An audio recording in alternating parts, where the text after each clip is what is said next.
没被大炮崩死，这么狭窄的石壁，我竟然被封在石棺里。还好，穆家嫡系传承空间还在。要是让姑奶奶知道谁把我活埋的，老娘出去剁了你！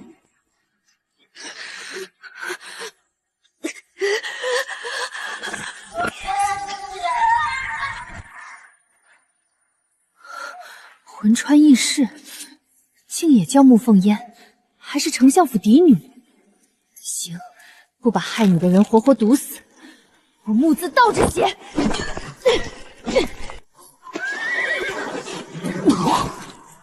王爷，王爷，您没事吧？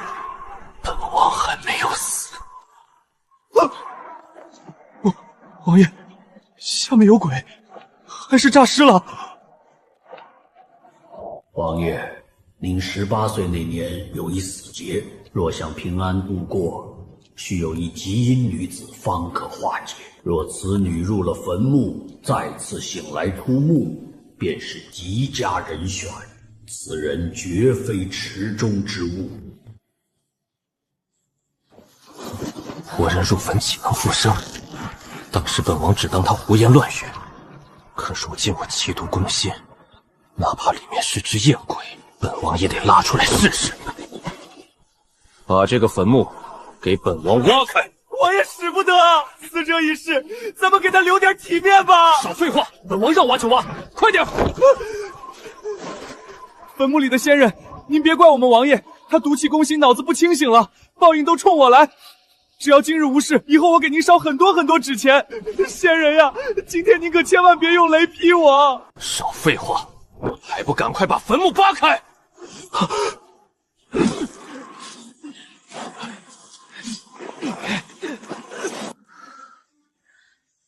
这具身体竟然常年累月被人安慰慢性毒药，就这破毒，比我前世喂给仇家的小菜都不如。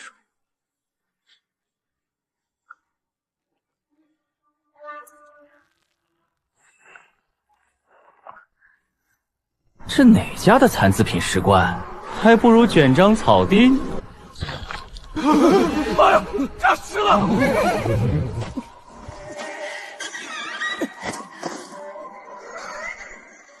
好俊美的男人，但他这要把我活剥了的威压是怎么回事？刚爬出棺材就欺负弱女子。喂，看什么看？收一收你身上的冷气，本姑娘已经够冷的了，你也不怕把自己冻死？大胆！怎么跟我家王爷说话的？你不想活命了？姑奶奶好不容易出棺材，你要我命？信不信一把毒药送你们全家归西？你是谁？能把我拉上去再说话吗？清风，你下去把他拉上来。哎，我说你慢点儿，我这身子经不起你这么粗暴的拉拽，真是不懂怜香惜玉。好了，你已经上了，现在可以告诉本王你是谁了吗？幸好遇到这群人，不然单凭我现在的小身板，想爬出来简直是痴人说梦。我那娘亲也真是太爱我了，竟把女儿埋得这么深。哟呵，都毒成这样了，还面不改色站在这儿，这毅力真不是一般大。看在你们救我的份上，给你一粒解毒丸，这也算报了救命之恩，咱俩扯平了。王爷不可，孙神医已经在来的路上。等你们那所谓的神医赶到，他早成死尸了。一盏茶后毒入心脉，七窍流血而亡。大胆刁民，再敢咒骂王爷，要了你的狗命！清风退下，没有本王的命令，不许再说话。既然姑娘能看出本王的毒，那能否看出是哪几种？粗略观察，要你命的剧毒是1天前下的，其他的需把脉方可得知。真能忍，足足20种剧毒，从3岁下到14岁，这是被人多不待见。怎么样？你可查出王爷中了多少种毒？除了剧毒，你体内还有20种陈元老毒，不知是谁给你调理的身子，简直庸医。最近吃的药打破了毒素平衡，隐隐有爆发之势。爆发之后的结果是什么？走火入魔，杀人如麻，最后经脉寸断，如同废物。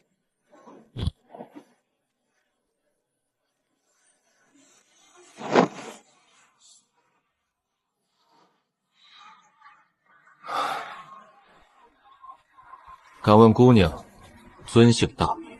大名免了，给我一个能找到你的令牌即可。这要保你半年无事，半年后我再去找你，给你拔除那20种毒。若姑娘不介意，就让属下送你入城。持此令牌，可入王府。本王叶离觉。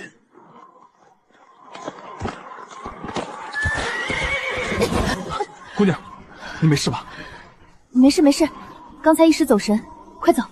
玄成大师的死劫化解之法，看来以后这无聊的日子有点意思。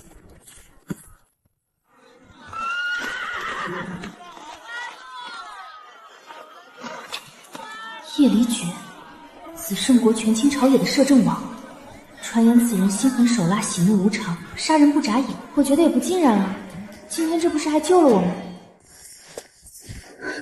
你放心去吧，你的仇我来报，你的娘亲我替你护。除了娘亲，这一府的魑魅魍魉够我好好玩一通了。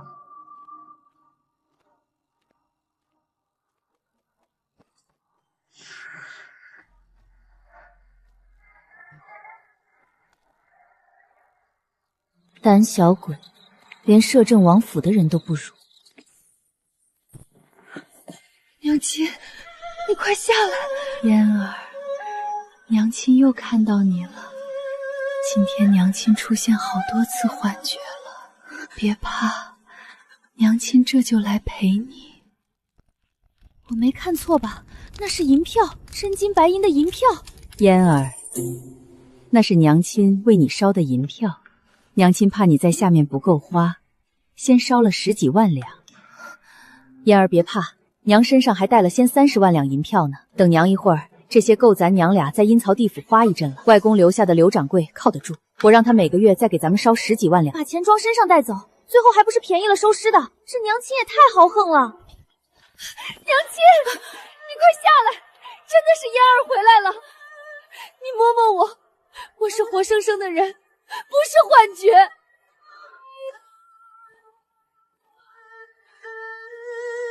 温热的，是热的，这是我亲手挑的浮光锦，全紫圣国都没几件的浮光锦，是我的嫣儿。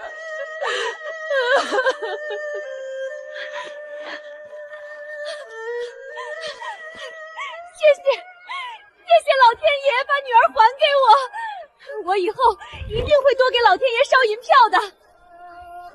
老天爷不需要银票吧？多烧点纸钱就行了。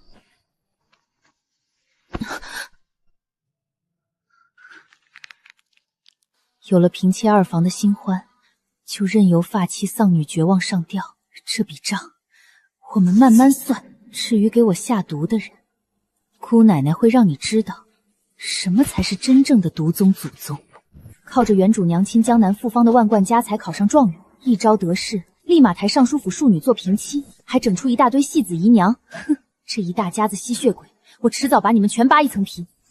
母亲，那小贱人终于死透了，这下我可是丞相府唯一的嫡小姐了吧？那是自然，我的输血花容月貌，外祖父又是当朝尚书，岂是那个商户能比的？太好了，母亲，那丞相府与三皇子的婚约是不是也就归我了？三皇子可是嫡出，未来的皇上，你爹向我透了底，三皇子对你也极为中意。今晚你爹来我房中，我再给他吹吹枕边风，这事儿就彻底定死了。娘亲真厉害，爹爹一直独宠您一人，府里那些狐妹子再年轻，还不是只能仰望娘亲。为娘自然有留住男人的秘招，不过这婚约之事没落定前，出了这扇门，绝不可再提半字，懂吗？女儿有分寸。可是娘亲，当初三皇子怎么会跟那个小贱人订婚？哼，那贱种又不能给三皇子带来什么政治助力，除了他那个商户出身的娘有点钱之外，别的什么也没有了。这事儿还是你爹透给我的。当年皇后让司天监陈大人合八字，说是卜算了3天3夜，算出那小贱人命格独特，乃是凤女之相，得此女便可统领天下。娘亲，那陈大人60多了，老糊涂了吧？还统领天下？就那小贱人病恹恹的身体，连个丫鬟都使唤不动，她能统领谁？是啊，常年卧病在床，连吉吉都没熬过，这不是痴人说梦吗？启禀二夫人，老爷回府了。让老爷来我院子，就说我给他备了醒酒汤。是。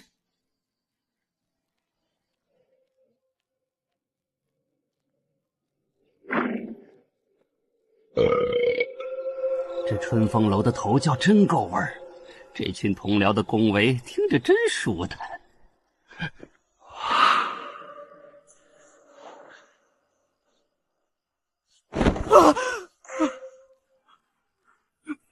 大小姐，是大小姐回来了，她进府了。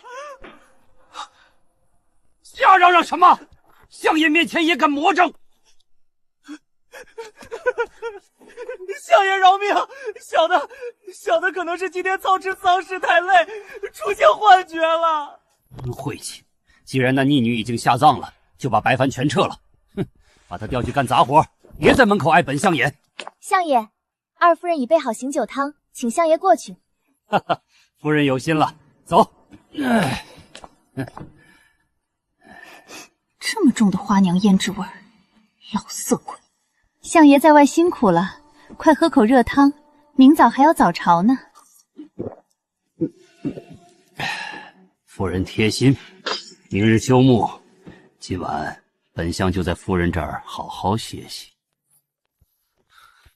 王爷，属下已经查出，在荒山追杀我们的刺客是何人所派。可是我那好皇兄的人，王爷英明，所有线索都指向当今皇上，这位天子真是不留余地，时不时给您下毒。不仅如此，还经常派人暗杀王爷。整个紫圣国，除了我那位疑神疑睡的好皇兄，谁还有胆量跟本王叫板？那王爷，我们现在怎么办？把追杀的人全杀了，尸体直接扔到大理寺，一日不除本王，皇兄一日难安。大理寺卿不是皇兄的狗吗？不出一盏茶，那位高高在上的天子就会收到这份大礼。是，属下这就去办。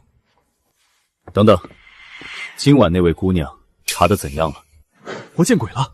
平时想嫁进王府的女人能排到城门口，王爷连个正眼都不给，今天竟然破天荒主动打听一个姑娘，怎么有问题？属下不敢，只是以为听错了。那位姑娘已经查明是穆丞相的嫡长女穆凤烟，她母亲是江南父荒，所以整个圣都都知道穆府有个商户嫡女，但她常年卧病，竟少有人见过真容。竟是穆丞相的嫡女。还有王爷，这位穆大小姐原本与三皇子有婚约，只是她突然病逝，听宫里的意思是打算把穆大小姐换成穆二小姐，继续履行婚约。那位穆大小姐的解毒丸简直神了，王爷不仅武功全恢复了，隐隐竟比以前还要强悍。属下打探到，皇后已让皇上拟旨，明日就会宣布解除穆大小姐的婚约，再赐婚二小姐与三皇子。皇家这吃相真够难看的，还不是想死咬着幕府的支持？谁不知道穆家那些万贯家财全靠从坟里爬出来的那只小野猫的娘亲？这幕府以后的日子怕是精彩了。清风，你说人死了还会复生吗？属下也觉得极其诡异。根据线报，穆大小姐当天确实断气了，大夫人都哭晕了几次，绝非作假。若是幕府知道她又活了，不知道会不会人仰马翻。是啊，人死还能复生，确实诡异，但是偏偏发生了。或许明日，本王该亲自去看看好戏。燕儿，燕儿，燕儿，我的燕儿，你快回来，娘亲不能没有你啊！娘亲，嫣儿在这里，嫣儿就在你身旁。燕儿，你真的回来了，不是做梦，不是做梦，我苦命的燕儿啊！燕儿，你是怎么回来的？娘亲可是亲眼看着你下葬的。那坟墓盖得死死的，你一个弱女子是怎么从里面出来的？我娘总算清醒了，终于问到点子上了。这怎么说？借尸还魂，那不得把她吓傻了？对，娘亲信佛。娘亲，我也觉得像做梦。梦里有个白须老神仙带我去了个奇怪的地方，老神仙不仅把他一身的医术传授给了我，还说我命不该绝，要把我送回来照顾您。我一醒就在石棺里拼命敲，刚好被路过的一位王爷听到，是他把我从坟墓里扒出来的。老天有眼，我平日的礼佛是有成效的，佛祖显灵了。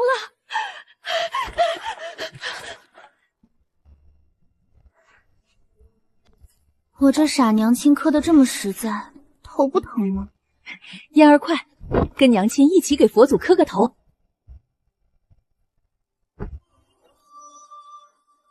佛祖啊佛祖，你把我轰到这该死的地方，肯定送不回去了吧？但你必须替我报仇，把前世那个用大炮轰死我的人给我天打雷劈，不得好死！吃方便面没有调料包，上厕所没有厕纸。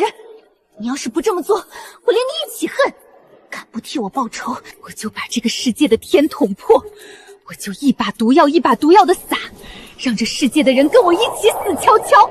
嫣儿，你念叨什么呢？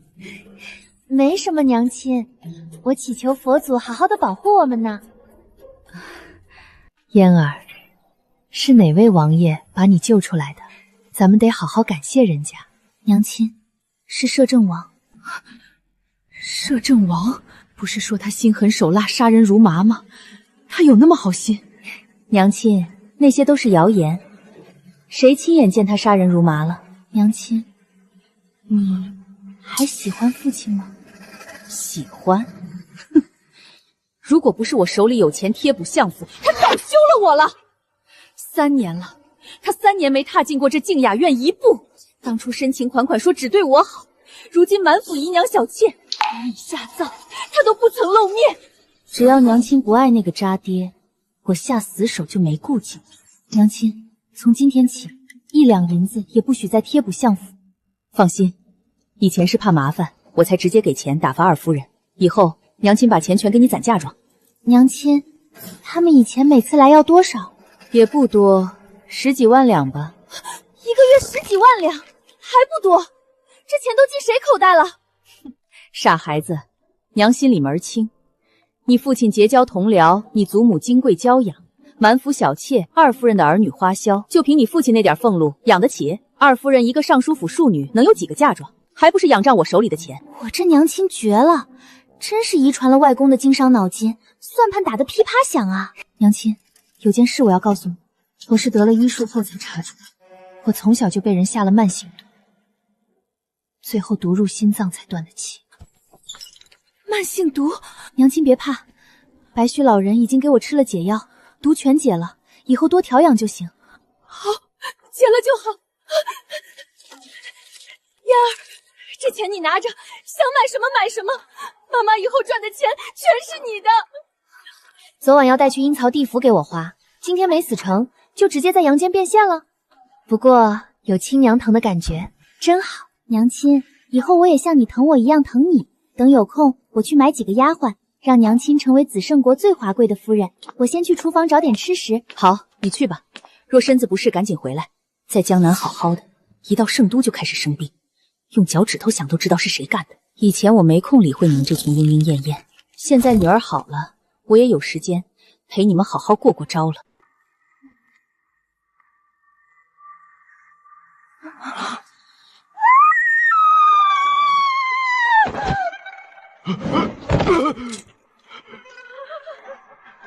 这就吓晕了，以前在我病床前耀武扬威的劲儿呢。黑眼圈，眼袋浮肿，脸色惨白，这渣爹纵欲过度也不怕精尽人亡。父亲，怎么这么不小心摔地上了？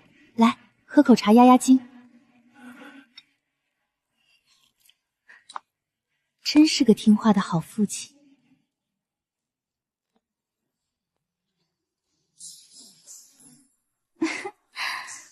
好东西怎么能忘了好妹妹呢？量大管饱。有鬼啊！大小姐诈尸了！这小野猫果然把相府搅得人仰马翻，他刚才端茶扶赞的动作绝对下了毒。真期待着相府接下来的好戏。势利眼老太婆也配吉服？叫吉煞院还差不多，个个都在吃香喝辣，谁管过我娘亲死活？吃我娘的，喝我娘的，还敢欺负她？祖母安好，用膳呢。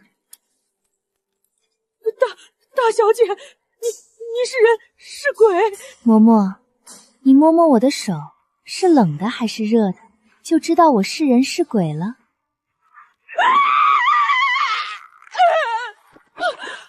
太不经玩了，还以为这捧高踩低的老刁奴能跟我过两招。唉，连打个半个回合的机会都没有。直接下毒弄死这老太婆，太便宜她了。昨晚我娘差点上吊，你们连问都不问一句，那就让你们也尝尝卧病在床的滋味。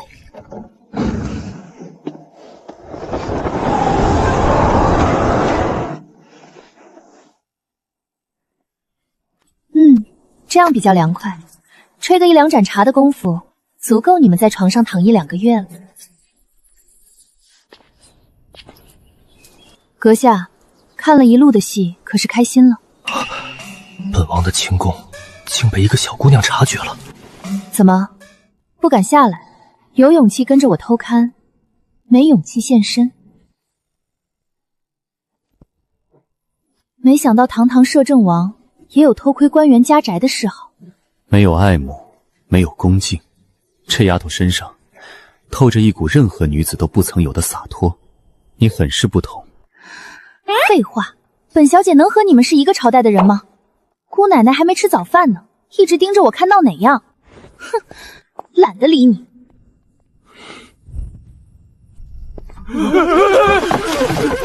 满府的人吃着我娘的，喝着我娘的，竟没一个人给我娘送饭。等我恢复实力，有你们好看的。渣爹补得挺好啊，可惜以后你再补也没用了，不举的名声你背定了。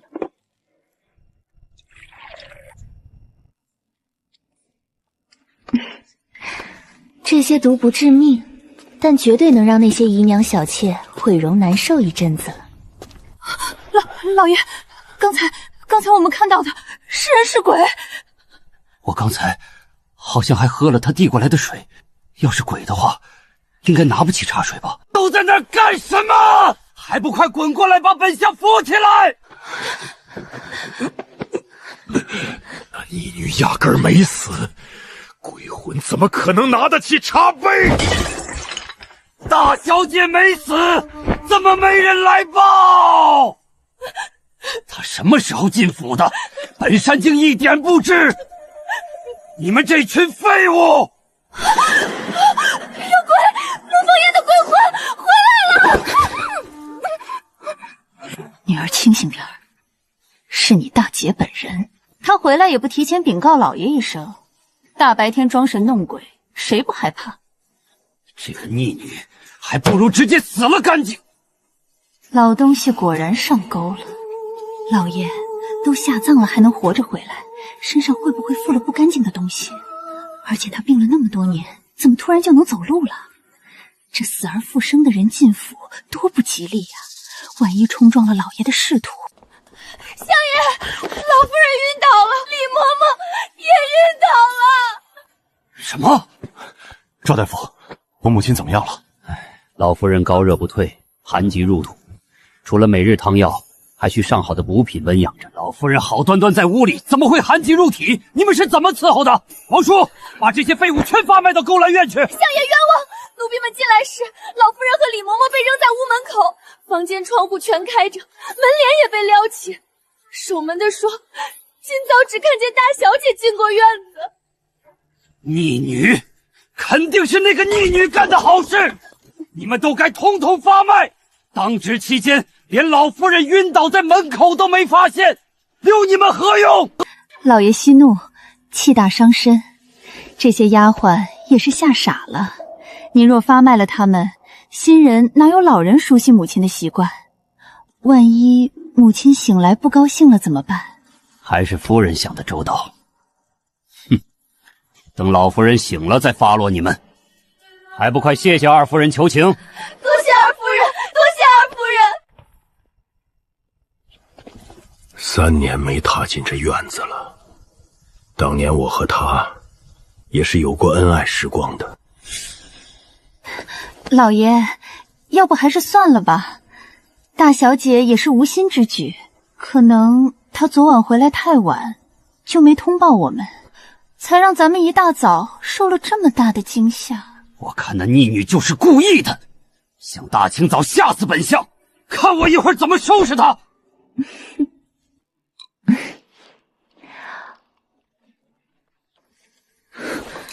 来的比我预期的晚啊！要不是身手没恢复，真想一脚把这渣爹踹飞。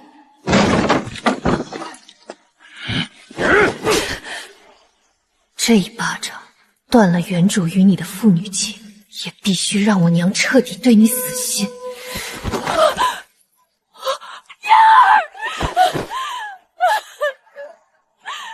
很好，娘亲眼里的恨意出来了，以后我下死手，她就不会心软了。你这大夫人怎么当的？女儿回来为什么不报？大清早把府里搞得人仰马翻，你祖母是不是你干的好事？她现在高热不退，若有个3长2短，你就去给你祖母陪葬。老爷消消气，姐姐可能是看到大小姐回来，高兴的忘记通报了。滚一边去！现在本夫人和丞相说话，没有你这个小妾插嘴的份。大夫人，你说谁是小妾呢？我娘亲可是二夫人，是平妻，和你的地位是一样的。平妻，整个紫圣国独一份的平妻，一个尚书家看不上的庶女，也就穆丞相当个宝。你们知不知道外面怎么说丞相府的？说丞相大人把外室接回家抬成平胎。如果是个官家嫡女就算了，偏偏是个上不得台面的庶女。外面的人都说穆丞相真是紫圣国的怪胎，都想瞻仰瞻仰，是怎样的人能有这种怪胎想法？你简直是疯了，不可理喻！庶女，这是我一辈子的痛。韩氏你个贱人，竟敢当众揭我伤疤！是，本夫人是疯了。女儿死而复生，你可曾问过一句，她是怎么从坟墓里爬出来的？你没有，你一进门就是斥责，甚至打了她一巴掌。自从你打下这一巴掌，我们夫妻情分已尽。韩氏不拿钱，我这管家的手头还怎么宽恕？雨柔，我知道这些年辛苦你了，整个幕府离不开你啊。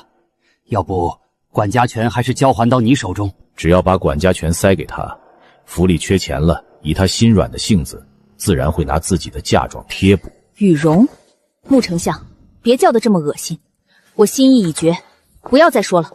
娘亲威武，去别院静养正合我意，省得这群苍蝇天天来烦我，在外面做事也方便。启禀相爷，宫里传圣旨的公公到了，快随本相去前厅跪听圣旨。娘亲，我们也去吗？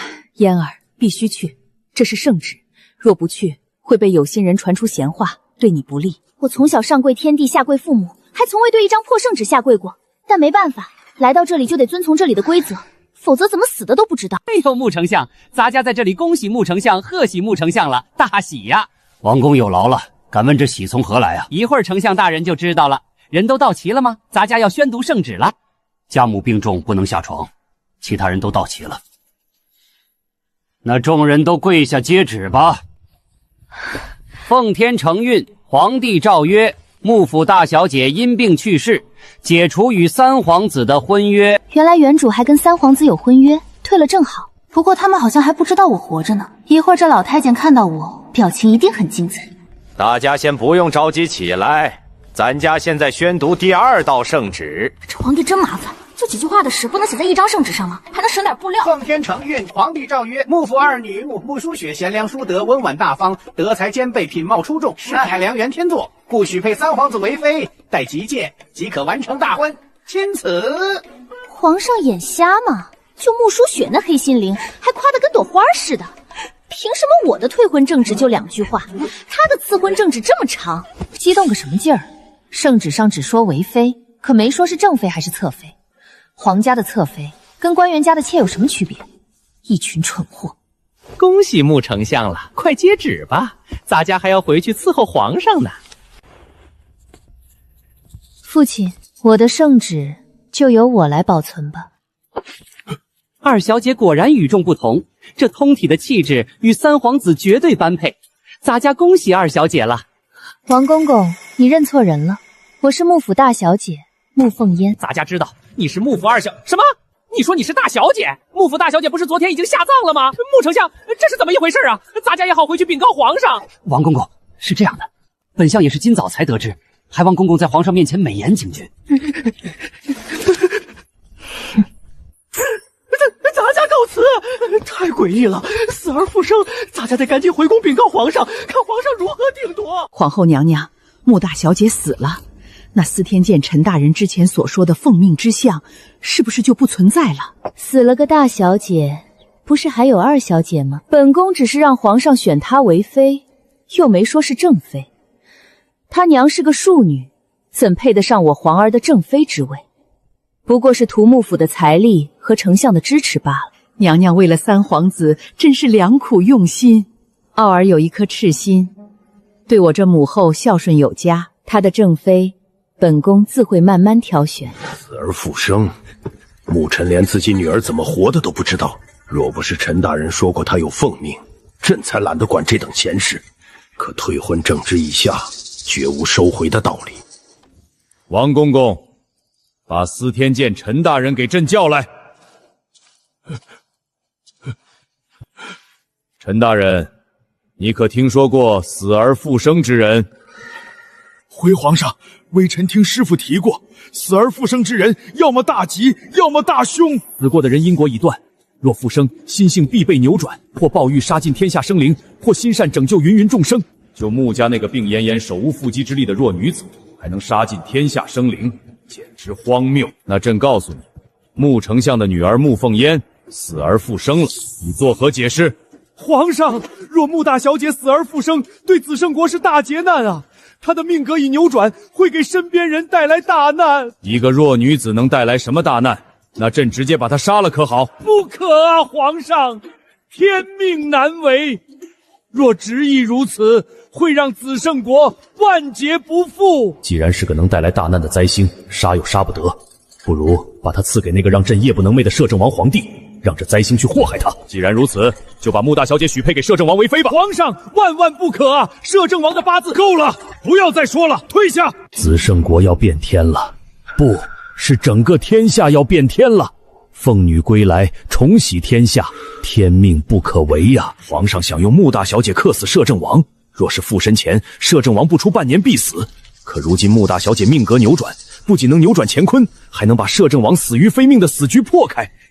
天意啊！中了剧毒还能逃脱暗杀，叶离诀在位1天，朕就难安一刻。父皇偏心，竟把10万赤林军交给他护身。既然陈大人说穆凤嫣会带来劫难，那朕就把这灾星赐给你。王公公，去摄政王府和穆府宣旨。王爷，皇上的赐婚圣旨已经在路上了，不如我们闭门谢客，就说您外出公干未归。连亲祖母都敢拖去吹冷风，这丫头胆大包天。若让她做本王的王妃，这无聊的日子应该会很有趣。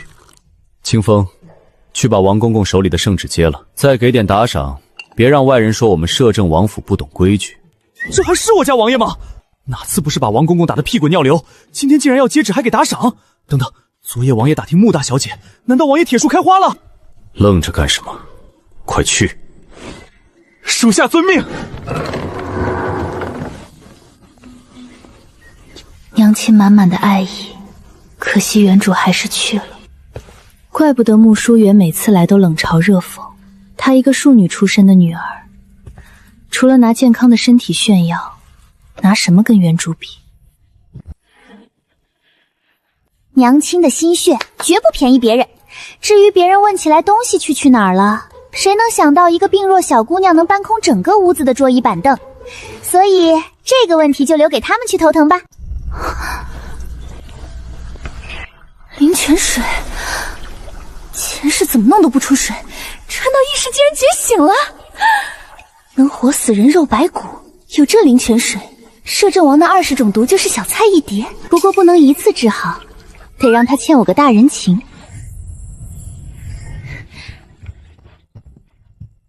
嫣儿，那些不值钱的破烂不要了，娘亲到了别院再重新给你布置。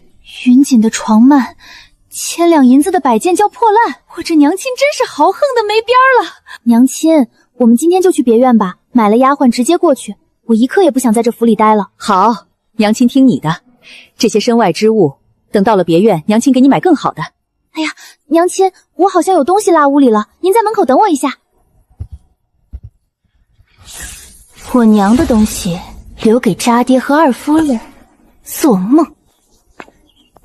娘亲，拿到了，我们走吧。那些东西没人能拿走的。夫人，你拿着包袱去哪里？我早说过，女儿需要静养，我带她去别院。恭喜大夫人，贺喜大夫人了！穆大小姐的喜事儿到了。穆丞相，人都到齐了吧？咱家开始宣读圣旨啦！奉天承运皇帝诏曰：穆家之女穆凤烟，聪慧善良，娴熟大方，温婉贤良，品貌出众，身体康健，与朕的皇帝摄政王叶离克很是般配，特赐婚于摄政王为正妃，钦此。皇上你大爷的，刚退了三皇子的婚，转头就把我赐给摄政王，还身体康健，你哪只眼睛看到我身体康健了？这乱点鸳鸯谱的狗皇帝！狗皇帝，全子圣都知道原主常年卧病，你竟然在圣旨上写身体康健，摆明了膈应我。行，既然你看不起我，半年后本小姐就让你看看什么叫真正的身体康健，品貌出众。气死你个老王八蛋！穆大小姐，接旨吧。等等，我的圣旨没说正妃还是侧妃，穆凤烟却成了摄政王正妃，那她岂不是成了我的皇婶？辈分比我还高一级。我以后就是你皇婶了，看你们不痛快，我就痛快了。大夫人，恭喜呀！你们这是拿着包袱去哪里呀？我女儿身体不好，要去别院休养，等身体真正康健了再回来。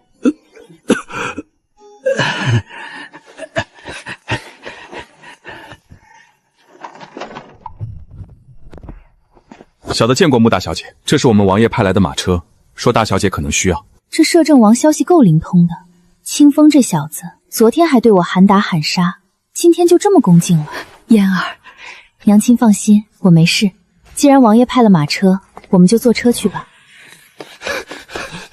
大夫人和大小姐呢？回相爷，他们坐着摄政王府的马车走了。娘，穆凤烟怎么转身就嫁给摄政王了？那她以后不就成了我的皇婶了？我不想再当我的皇婶。傻女儿，遇事要沉着。你真以为她能活到大婚那天？摄政王生性暴虐，杀人如麻，怎么可能乖乖接受皇上的安排？说不定哪天小贱人给杀了，一了百了。对啊，摄政王脾气那么差，说不定哪天就把穆凤烟给暗杀了。娘，大夫人他们走得急，什么都没拿。静雅院那些摆件，随便一件都值上千两呢。既然他们不要了，没人用岂不是浪费？小翠，带几个人去静雅院，把之前的东西全搬过来。二夫人，大夫人的院子里什么都没有了，每个房间都是空的。放屁！他们走时只有一个小包袱，你眼瞎了看不到。奴婢不敢撒谎，真的全空了，连每间房的床榻都没了，小厨房的锅碗瓢盆也空了。昨晚我们还在那儿，一早也没见人搬东西，这太邪门了。走，去找你父亲。嫣儿饿了，前面就是娘亲名下的贺仪楼，想吃什么随便点。清风，先去贺仪楼用膳，再去买丫鬟。有两道视线盯着我，没有恶意，但真让人无爽。一绝，那就是你未来的王妃，瘦是瘦了点儿，但跳下马车那一下，绝对是个练家子。这小姑娘机警得很，隔着窗幔都能察觉我们在看她，能不厉害吗？孙神医查不出的毒，她一把脉就知道了。这么神？外面关于她死而复生传了4个版本，有人说她命硬阎王不收，有人说皇上找陈大人算过她是大凶，才急不可耐赐婚给你，还有人说是穆丞相造谣，最离谱的说盗墓贼去挖他坟，结果被他吓死在坟头了。这些谣言都不对，本王的未来王妃是本王亲自让人从坟墓里扒出来的。你亲自扒出来的？千真万确，他爬出坟墓后给了我一粒药丸，解了我的剧毒。若不是他，我早没命坐在这儿跟你喝茶了。太惊悚了，太匪夷所思了。不知道他接到赐婚圣旨是什么心情。我什么时候也这么无聊，开始关注起一名女子的情绪了。大小姐，外面传得沸沸扬扬，说小小姐活着回来了，还赐婚给了摄政王，这到底怎么回事啊？刘叔别急，我们都好好的。嫣儿，快见过刘叔。刘叔好。哎呦，小姐使不得，老奴一个下人怎能受您的礼？刘叔，这一礼你受的，这些年多亏你打理外面的生意，我才没有后顾之忧。以后你就是我们的家人。我今天带嫣儿去专交别院休养，有事直接去那儿找我。老爷在天之灵看到小小年好好的，肯定开心。老奴这就去灶房准备几个拿手菜。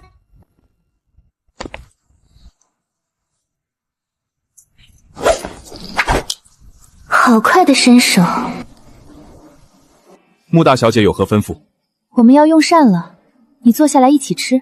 小的不敢，小的在楼下随便吃点就行。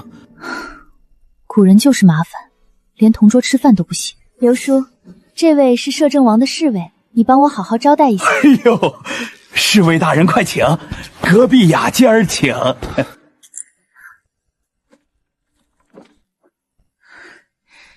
娘亲，外面有卖糖葫芦的，我去买2糖。你在被人追杀，不关小姐的事，速速离去，免受牵连。你已中毒，若我现在离去，你就算不被抓住，也撑不住体内剧毒发作。恰巧我会解毒，给你3息时间考虑，择生择死，自己定夺。小姐留步，在下愿求小姐救命。若姐救我，在下愿在小姐左右效力。你被仇人追杀，跟着我岂不是给我惹麻烦？我只是见不得人多欺负人少，没打算收留你。他们没看清我的容貌，同伴为掩护我已全部丧命，我已是孤家寡人。若小姐怕麻烦，待我伤好报恩后再去报仇，绝不连累小姐。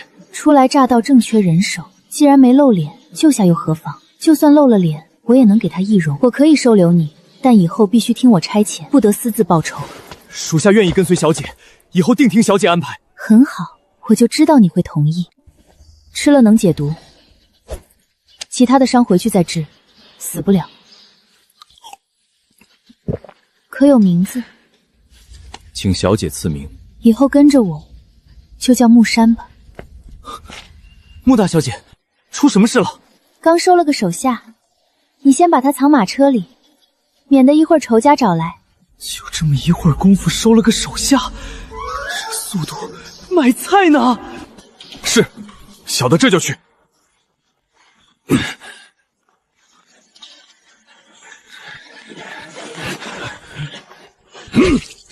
小姑娘，有没有看到一个受伤的男人？往哪边走了？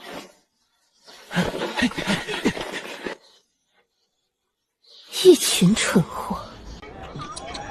李珏，你这王妃真不是一般人，哪个大家闺秀敢当街就杀手，还顺手收服了？那是自然。本王的未来王妃能是一般人吗？一般人也配不上本王。尽快查清那个男子的来历。这还是那个不近女色的摄政王吗？竟然主动护短了！王爷，赐婚的事怕是全紫圣国都知道了。你说那位圣都四美之首一心想嫁给你的帝师嫡孙女柳灵梅，会不会伤心欲绝啊？柳灵薇是谁？听说了吗？穆大小姐又活了，还指婚给了摄政王。太奇怪了，下葬的人还能活，是不是鬼附身了？嘘，不要命了。不过摄政王可是战神，怎么能娶个下过葬的女人？帝师家的嫡孙女才貌双全，才配得上咱们摄政王。娘亲，快吃啊，很好吃的。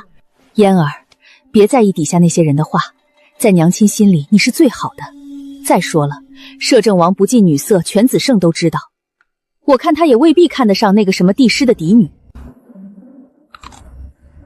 娘，不用担心，我不了解摄政王的为人，绝不会盲目嫁过去。时间长着呢，谁知道中间会发生什么？嫣儿说的对，你还小，娘有的是银子，就算养你一辈子也足够了。如果这摄政王敢喜欢别的女人，我就逼他写退婚书。我穆凤烟有感情洁癖，绝不跟别的女人共享一夫。要是皇帝敢纳我为妃，我第一件事就是阉了他。我这辈子要么一生一世一双人，要么终身不嫁。娘亲别怕，这是我刚才救下的人，叫木山，以后替我做事。我这娘亲绝了，一点古人男女授受不亲的酸腐教条都没有，太合我胃口了。伤势如何？要不要先找地方治伤？夫人、小姐，属下没事，都是些皮外伤，不打紧。吃下去，伤口好得快。谢小姐救命之恩，属下定誓死追随。木山，你在车内等候。夫人、小姐，快请坐。您二位来得巧，昨晚刚到了一批大户人家落难发卖的丫鬟小厮，最是机灵规矩。好，先把人叫来看看。嫣儿，想选几个就选几个，挑机灵点的，娘不差钱。我这豪横娘亲真是太可爱了，娘不差钱都快成口头缘了。都抬起头来，让我看看。你站出来。奴婢见过小姐。你以前不是丫鬟吧？回小姐，奴婢家世代经商，家父被奸人所害，遭抄家，奴婢才被发卖至此。奴婢自小识字，也懂些经商之道。好聪慧的女子，不着痕迹地亮出底牌，正是我的生意好帮手。你们呢？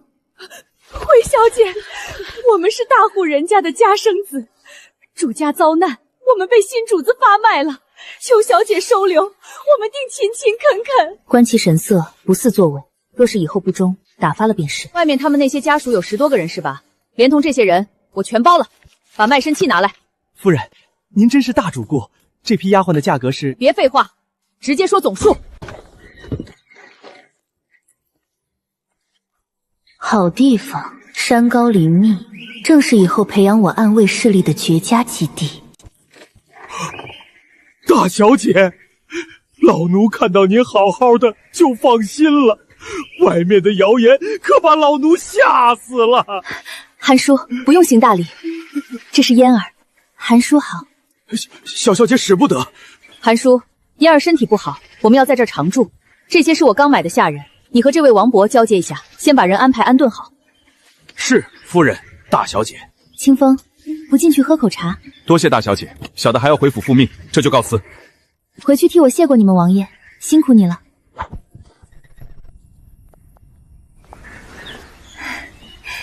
娘亲，我好喜欢这院子，比那个死气沉沉的丞相府好10000倍。娘亲当年一眼就看中了这儿，本想带你来小住，只可惜天不遂人愿，病魔缠身，没想到最后我们母女2人最终还是住了进来。娘亲，在别院的这段日子，我们就忘掉那些不值得的人和烦恼。以前您太操劳，现在换女儿让您好好歇歇。好，娘听嫣儿的。老奴见过大小姐，大小姐这些年可好？快起来，我很好。韩婶好。这真的是小小姐，太好了！老爷夫人在天之灵看到你们安好，肯定开心。外公外婆的这些陪嫁，个个都是打心眼里心疼娘亲，全是忠仆。韩婶，我想吃你做的饭了。好，老奴这就去准备晚膳。嫣儿，你先去隔壁房间歇息一会儿，晚点娘亲叫你。你说什么？穆凤烟又活了？不是已经下葬了吗？千真万确，奴婢向同去宣旨的工人打听过了，他亲眼见到了穆大小姐本人。怎么会这样？若是她活了，那陈大人的凤女占卜岂不是还灵验？既然已经解除了婚约，要不想办法再弄回来，给傲儿做个侧妃。娘娘，奴婢刚听说皇上给摄政王赐婚了。哦，把谁许配给了摄政王？不会是柳灵薇吧？不是，是穆丞相的嫡女穆凤烟。什么？皇上明知道穆凤烟的占卜，为何要把她赐给死对头叶离绝？你去趟御膳房找王公公，务必打探清楚皇上的意图。娘娘，奴婢塞了银子，王公公透露，陈大人说死而复生之人或大吉或大凶，皇上认定穆凤烟是大，想让他去克死摄政王。原来如此，幸好本宫还没行动，庆幸皇儿跟他解除了婚约。娘娘，奴婢听说了一件奇事，皇上给摄政王赐婚了，对象是已经死了的穆大小姐穆凤烟。皇上把死人赐婚给摄政王，他就不怕叶离绝造反吗？娘娘，奴婢听说那个死了的穆大小姐又活了，千真万确，据宣旨的太监亲眼所见。一个死去的人也能复活，这也太诡异了。我的4皇子哪点比3皇子差？偏偏陈大人说穆凤烟是凤女，得之得天下。她死了，我不知多开心。现在竟然又活了，还赐给了摄政王。去，给本宫打听清楚，这到底是怎么回事？这么大动静，管家竟然毫无察觉。难道那逆女真的被什么不干净的东西附身了？老爷，老夫人醒了。明儿，我看到你大女儿的魂魄回来了。母亲，那逆女没死，大清早装神弄鬼吓唬我们。没死，让他滚过来给我磕头认罪！我要让他跪祠堂，跪不够3天3夜，甭想出来！母亲别急，他和韩氏去别院休养了，近期都不会回来。母亲，大夫人临走前说，大小姐调养身体需要很多银两，以后不会再给府里贴补了。什么？那个韩氏竟敢断了贴补？谁给他的胆子？把他叫过来，老身亲自问问他。这个时候提什么贴补？还不快去请府医！王爷，属下已将穆大小姐送到别院。大小姐说：“谢谢王爷的马车。”还算这小丫头有良心。王爷，今天穆大小姐收了个手下叫穆山，属下看他虽有身手，但并不高强。本王已让东方轩去查他的底细了，有问题再定夺。王爷什么时候知道的？竟然还动用了东方公子去查这种小事，王爷对穆大小姐也太上心了吧！以后我得把她当活祖宗供着。前世用尽办法都不出水，穿到异世竟然冒泉水了，难道真是天意？不管了，出水就是好事。只要是跟毒有关的，我都研究了个彻底。我为了前世那些个仇人，真是煞费了苦心啊！前世怎么弄都种不活粮食，这个异世空间还自带农田。行吧，既然老天非让我种田，空间时间又是外面的10倍，意念一动就能收获，白得的粮食不要白不要。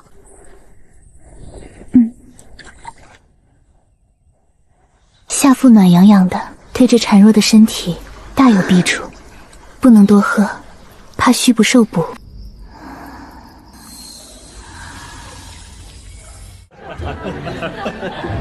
三皇子，恭喜皇上赐婚您与穆二小姐，待二小姐及笄，便可大婚了。三哥，你听说了吗？那个死而复生的穆凤烟被指婚给了九皇叔摄政王，这事儿怕是明天全子圣都要知道了。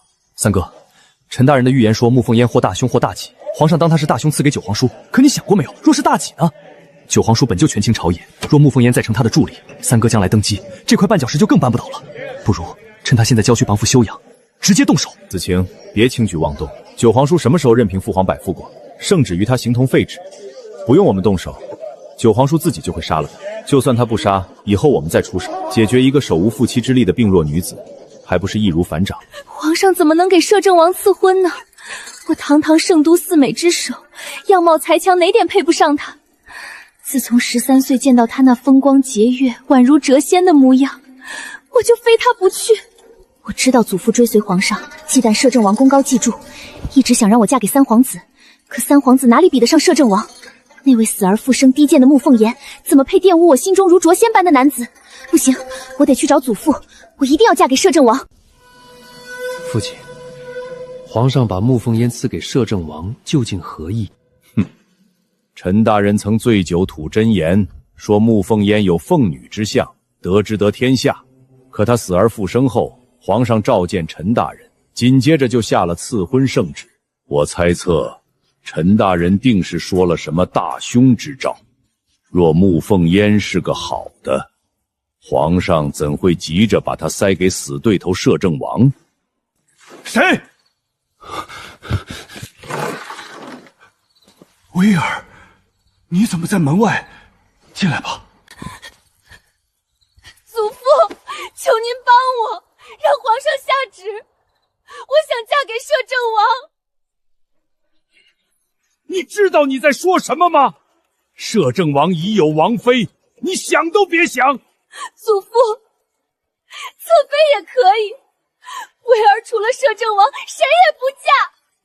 混账！我堂堂帝师的孙女，去给摄政王当小妾，你把祖父和父亲的脸面于何地？想让满朝文武看我们柳家的笑话吗？你已急逼，明日我就请旨，让皇上赐婚你与三皇子。可是祖父，三皇子已经有穆丞相的2面为妃了。那个庶女出身的穆淑雪绝不可能做正妃，正妃之位空缺，明日我便为你请旨做三皇子正妃。不，祖父，我心里只有摄政王。你若嫁给摄政王，就是把整个柳府推到皇上的对立面。你想让柳家满门给你陪葬吗？若摄政王倒台，就是我柳府灭门之日。我想嫁给他，可我不能拿整个柳家的命去赌。威尔，摄政王心狠手辣，不近女色，王府里连个丫鬟都没有，你嫁过去也得不到他的心。摄政王确实是紫圣国最出色的男儿，但立场不同，我绝不会拿柳府满门去试探军心。什么味道？怎么这么臭？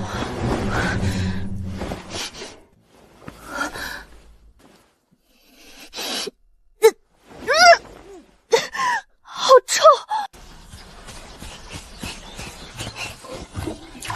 取之不尽，用之不竭，这灵泉水简直是逆天外挂。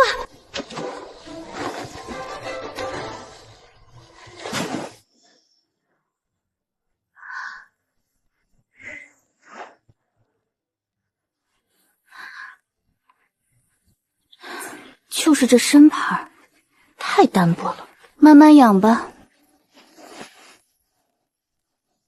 身体强度竟然恢复了6-7成，骨骼也被重塑了，加上前世的鼓舞，我绝对能在这一时横着走。以后每天也得给娘亲喝点灵泉水，这可是好东西，药效肯定翻倍。一天变美一点点，才不会引起别人怀疑。相爷，您喝了这碗汤，妾身好好替您捏肩捶腿，服侍您歇息。怎么回事？本相竟然气血阻塞，毫无反应。本相今日太累了，睡吧。难道是我不够体贴？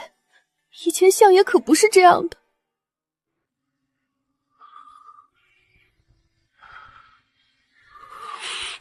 最终还是不行。这位大人，有话好好说。你认识你认识我？不认识，小的不认识，求大人放过小的。还好没认出来，这事关男人尊严，若传出去，本相的脸往哪儿搁？大夫在不在？带我前去。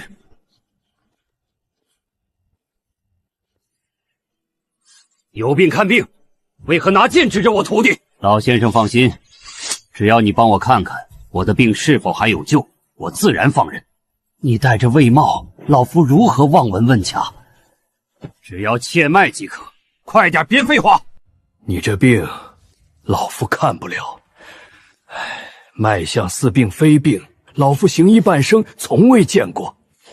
你另请高明吧，不能把事情闹大。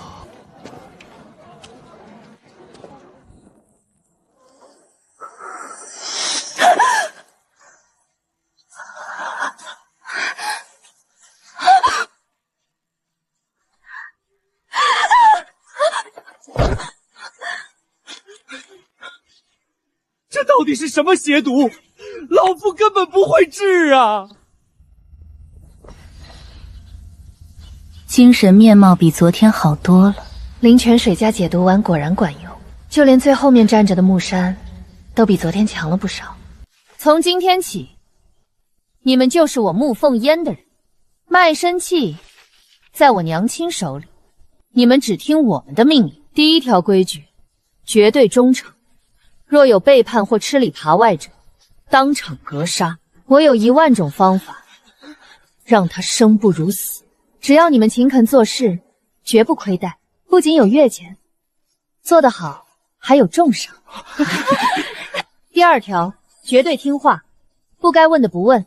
第3条，绝对护主，在外不卑不亢，若有人欺负，直接打回去。天塌下来，我沐凤烟顶着。但也别打着我丞相府的名声惹是生非，我就是沐丞相府的大小姐沐凤烟。记住，你们只认我与我娘姬2位主子，听懂了吗？奴才明白，记住了。都起来，识字和有特长的站出来。大小姐，我力气大，算不算特长啊？算。这5个给娘亲，韩叔、王伯。剩下的洒扫人员，你们带下去安排。木山留下。是，大小姐。小姐小年纪竟有如此气场与手段，恩威并施，将来绝非池中之物。我木山真是跟对人了。你们可有名字？请主子赐名。有名字干嘛还要赐名？嫣儿，这是规矩，新主子要有新名字。娘亲，我最不擅长起名，你先给那5个起吧。从左到右就叫春夏秋冬。你以前叫什么？回夫人叫二丫。那你就还叫二丫吧。多谢夫人，这可是我娘给我起的。我就用中草药命名，从左到右，白芷、桂枝、刺梢、山茶。谢谢小姐赐名。嫣儿，娘亲先带他们回去整理东西了。你们4个起来。白芷，你家曾经是做什么的？回小姐，奴婢家本是商户，因遭人嫉妒，被暗中算计，落得家破人亡。可这是谁害的？知道，但他们勾结官府，乱棍打死我爹，我娘也跟着去了，弟弟下落不明，奴婢只能眼睁睁看着。白芷，你可想报仇？想，奴婢做梦都想。奴婢想以牙还牙，让他们也尝尝家破人亡的滋味。奴婢自小跟着爹爹走南闯北，懂经商，会打理商铺。好，以后我会给你报仇的机会，先做好眼下的事。多谢小姐，多谢小姐。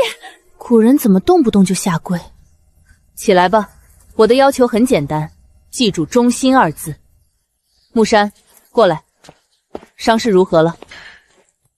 回小姐，已恢复80%，做其他事无碍。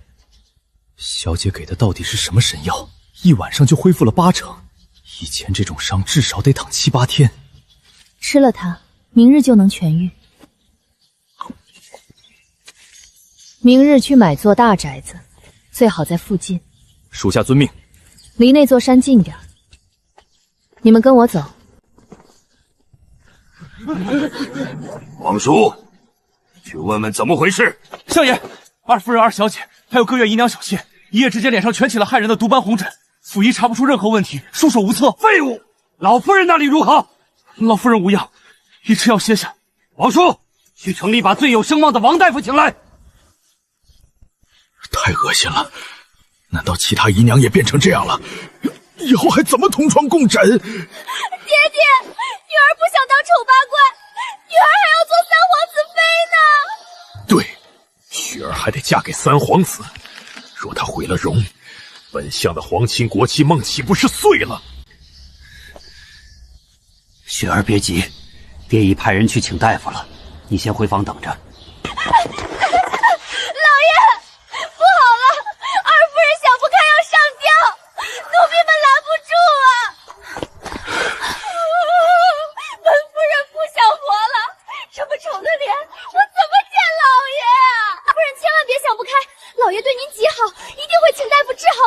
我就说嘛，娘怎么舍得上吊？原来是演戏。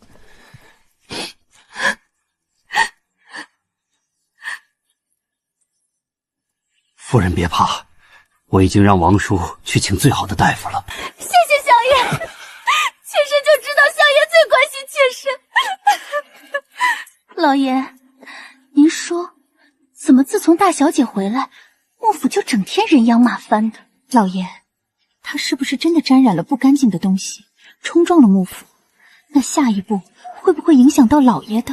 谁敢阻挡本相的仕途，哪怕是亲生女儿，也照杀不误。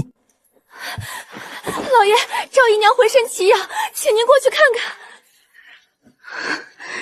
夫人，本相去看看赵姨娘那边的情况。也好，老爷快去看看赵妹妹。本相就知道夫人识大体，你耐心等大夫。娘，你怎么能让爹爹走？遇事要忍，现在不是收拾赵姨娘的时候。我们的目的是把大夫人赶下堂。你爹最在乎官职，只要我们在这上面做文章，还怕他不休了韩氏？他现在断了贴补，你爹绝不会再容忍他。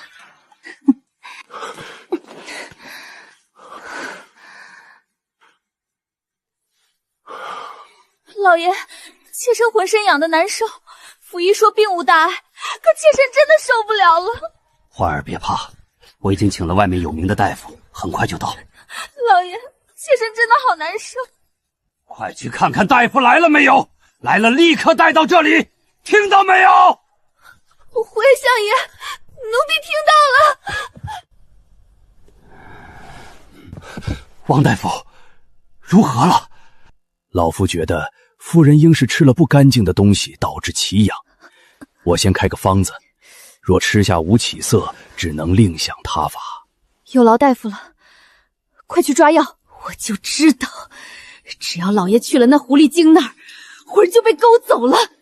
一个青楼戏子也敢骑在我头上！小翠，去告诉老爷，二小姐脸疼得厉害，若治不好，与三皇子的婚事恐怕生变。小翠姐姐，老爷正安慰姨娘呢，现在打扰不太好。耽误了二小姐的事，你担待得起吗？启禀老爷，二小姐脸疼得厉害，二夫人说，若耽误了二小姐的脸，恐怕会影响与三皇子的婚约。对，王大夫，快随本相去看看雪儿，绝不能让她的脸出问题。每次老爷来我这儿，这贱人就以各种理由把人叫走，气死我了！姨娘，小翠太嚣张了，奴婢替您不值。姨娘，老爷最疼您，既然能把二夫人抬成平妻，为何不能把您也抬成平民？可是给相爷生了儿子的，若您成了平妻，二少爷就是嫡出了。对呀，老爷可以抬第二个平妻，看来我得多吹吹枕边风了。以后这种话出了这院子绝不可再说，若让老夫人知道，麻烦就大了。奴婢明白，奴婢去看看药熬好没？小姐的病情，老夫闻所未闻，似中毒又不像中毒，老夫只能先开些消肿的药。你个庸医，到底会不会治病？什么叫似中毒又不是中毒？恕老夫医术浅薄，你们另请高明吧。王大夫息怒，小女心急，口无遮拦，看在本相的面子上，宽恕她这一次。雪儿，你若再无理取闹，我绝不再找大夫给你医治。这满府的怪病，老夫只能开这一个方子了。至于管不管用，只能等他们吃完之后看情况了。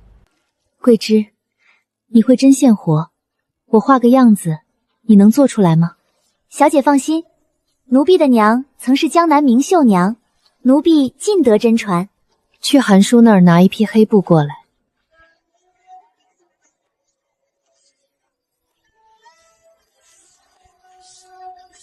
这套衣服绝对比这时代的暗卫服舒服100倍。等做出来看看效果。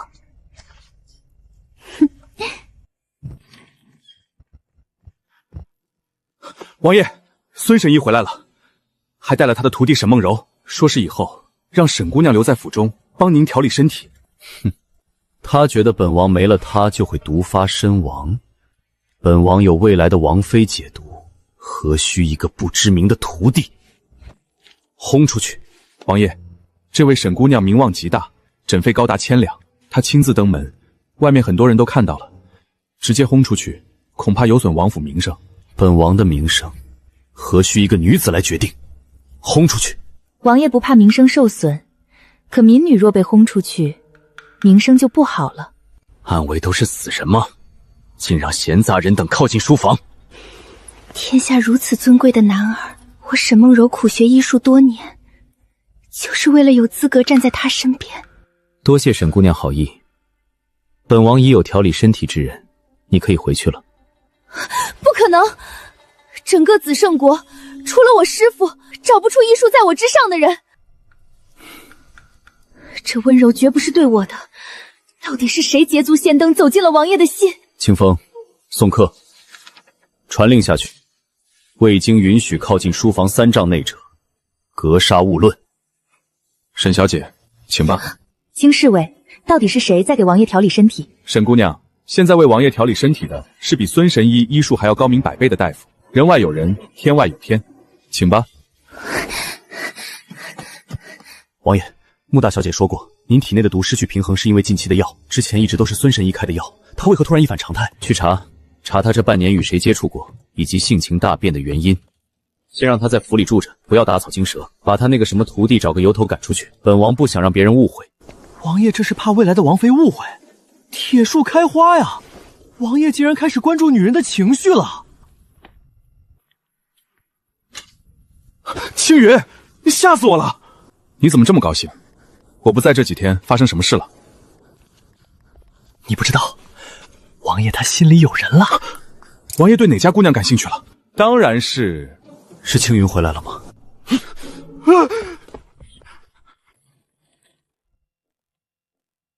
回王爷，属下回来了。赤林军已隐匿，东方公子也打通了运粮暗道，只要3年内无战事，绝对没问题。很好，退下吧。孙神医，王爷有令，请沈姑娘离开王府。王府一向不许女眷入住，当然，以后的王妃除外。叶罗爵怎么能这么对我？枉费我一片诗情。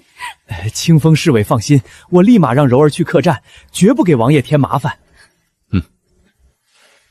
沈小姐有半炷香时间，尽快收拾。师傅，乖徒儿，你先去客栈，剩下的事为师替你筹划，保准让你嫁给摄政王。不过，你只能做侧妃。徒儿不在乎身份，只要能嫁给王爷。哎呦，丞相大人安好。王妈妈有事，让小厮通报一声即可，何必亲自前来？装什么清高，还不是欠老娘的钱不给。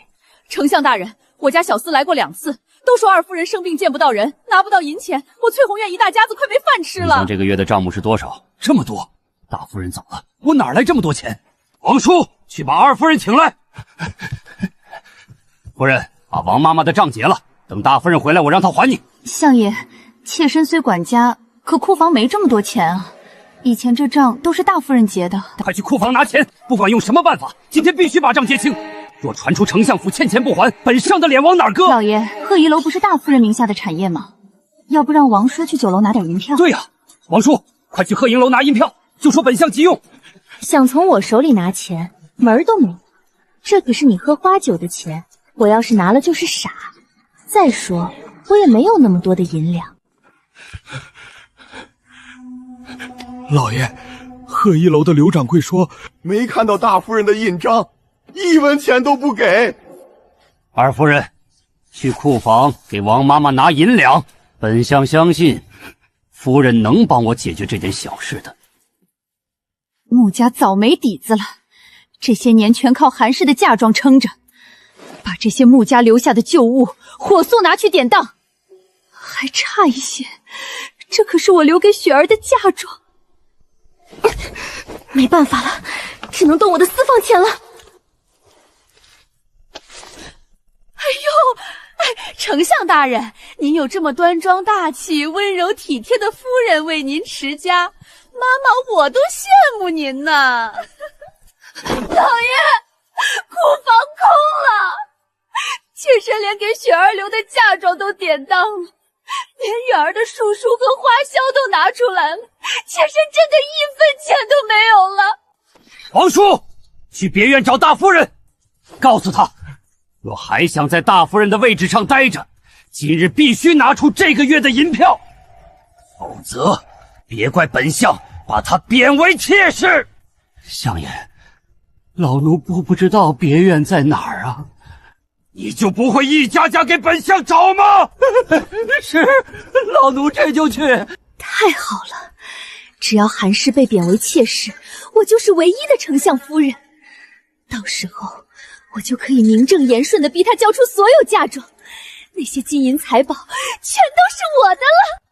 桂枝手艺真好，与我想象的一般无二。你们先出去，我试试衣服。小姐，让奴婢伺候您换吧。不用不用，没我的命令谁也不许进。很不错，跟前世的练功服一样舒服。小姐，前面传话，木山有事找您。木山做事效率这么快，走吧，我们去前厅看看。属下见过小姐，院落已买好，就在附近，是个3进出的院子。原主人急需用钱，属下便盘下来了。效率这么高，这手下收的值。很好，今天把伤养好，明日用完早膳在前厅等我，有新任务。是。娘亲，你们在忙什么？嫣儿快来，娘亲让他们给你做几身新衣服。我的嫣儿长得这么出色，必须打扮得漂漂亮亮的。圣都那什么四美都不及我嫣儿半分。云锦、浮光锦，别的官家小姐1年有1身都不错了，我娘要给我做好几身，这要是传出去，不得让人嫉妒的发狂？娘亲，我还小，明年长个子就穿不着了。没关系，娘亲年年给你做，布料多的是，没有了娘亲再让人送。夫人，门外有一位自称丞相府的人求见。我猜是翠红院的王妈妈去要钱了。现在我们出来了，丞相府怕是连结账的钱都拿不出了。娘亲，你会给他们钱吗？哼，放心吧，嫣儿，以前是为了你找个好夫婿，现在你都指婚给摄政王了，娘亲绝不会再给他们一文钱。太好了，娘亲终于彻底放弃那渣爹了。走，去前厅，我倒要看看他们想干什么。大夫人这气场，简直像回到了10几年前未出绝的时候。相爷真是瞎了眼，留着这么好的夫人不知道珍惜，以后肯定有他后悔的时候。老奴见过大夫人。王叔，坐吧。老奴多谢大夫人。王叔前来所谓何事？嫣儿身体病弱，需要静养，若无特别的事，这段时日还是少打扰为好。大夫人说的极是，相爷也是关心大小姐的病情，特命老奴来看看别院是否收拾妥当了。那王叔也看过了，没其他事儿就回吧。回去告诉丞相大人，本夫人与嫣儿在这里都好得很，环境幽静，也没有那些个莺莺燕燕，心情很是舒畅。大夫人，老奴前来还有一事，相爷希望大夫人能帮忙解决。哦，我虽是大夫人，可没管家权，府里大小事都是二夫人处理，何必跑来别院找我？大夫人有所不知，自从您走后，二夫人、二小姐还有各院姨娘小妾，全都莫名其妙的毁容了，满脸红斑肿胀，惨不忍睹啊！府医束手无策，只能去外面请大夫。我随手下的毒效果这么好，憋笑憋得好辛苦。王叔，你说这么多，有我的嫣儿病死对我的打击大吗？他们只是毁了容，还能吃能喝，活蹦乱跳。我的嫣儿病死时，他们可曾来看过一眼？幸好老天有眼，把女儿还给了我。他们这点报应算什么惨？没办法了，相爷交代的任务必须完成。大夫人，相爷有令，若您还想保住大夫人的位置，这个月的银票今日必须拿出，否则相爷就把您贬为妾室。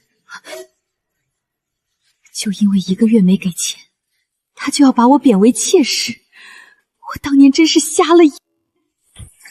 王叔，回去告诉穆丞相，我娘的钱以后全留给我养身体，攒嫁妆。皇上刚把我赐婚给摄政王为正妃，若丞相大人不怕死，大可把我娘贬为妾室，到时候我就是庶女。让一个庶女嫁给摄政王当正妃，你问问穆丞相，还有几个脑袋够皇上砍的？摄政王又会不会去相府问罪？大小姐这气势，怎么比相爷还要恐怖？王叔，嫣儿的话就是我的话，我不怕他贬我为妾，就看他怕不怕皇上砍头了。王伯送客。娘亲，你还好吗？放心吧，嫣儿，娘亲绝不会再为丞相府的任何人难过。如果不是因为你还没有完婚，娘亲现在就想跟你那个父亲和离。娘亲这么前卫的吗？在古代竟然主动提和离，太酷了！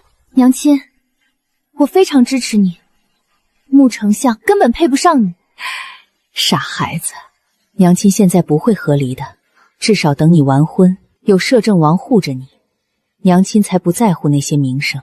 娘亲，天下男人千千万，遇到真心好的，你以后也可以试着接受的。这事儿以后再说，眼下给你调养身体才是最重要的。万恶的古代，女人想和离再嫁难如登天，没有足够的权力，根本撼动不了这破规矩。你女，竟敢拿摄政王压我！若我真把韩氏贬为妾，摄政王一个不高兴，说不定真会灭了丞相府。去通知二夫人，以后全府节衣缩食，节省花销。皇叔，老爷没把大夫人贬为妾室。二夫人，那都是老爷的气话，怎么会真贬呢？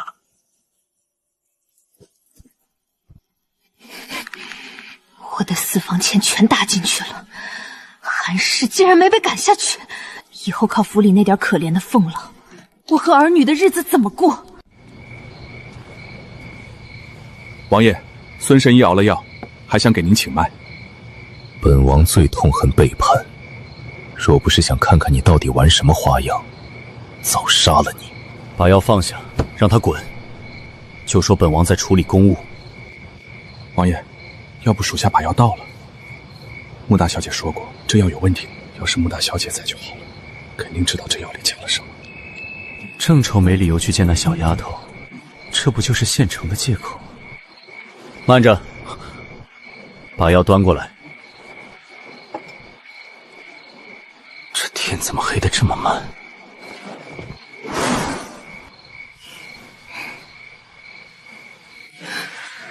好强的气息，绝顶高手。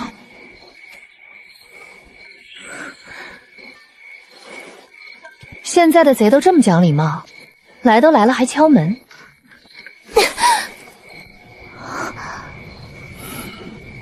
我说王爷，深更半夜跑我闺房来做什么？难道堂堂摄政王还有做梁上君子的嗜好？这丫头连亲祖母都敢拖去吹冷风，对我这态度已经算得上是很客气了。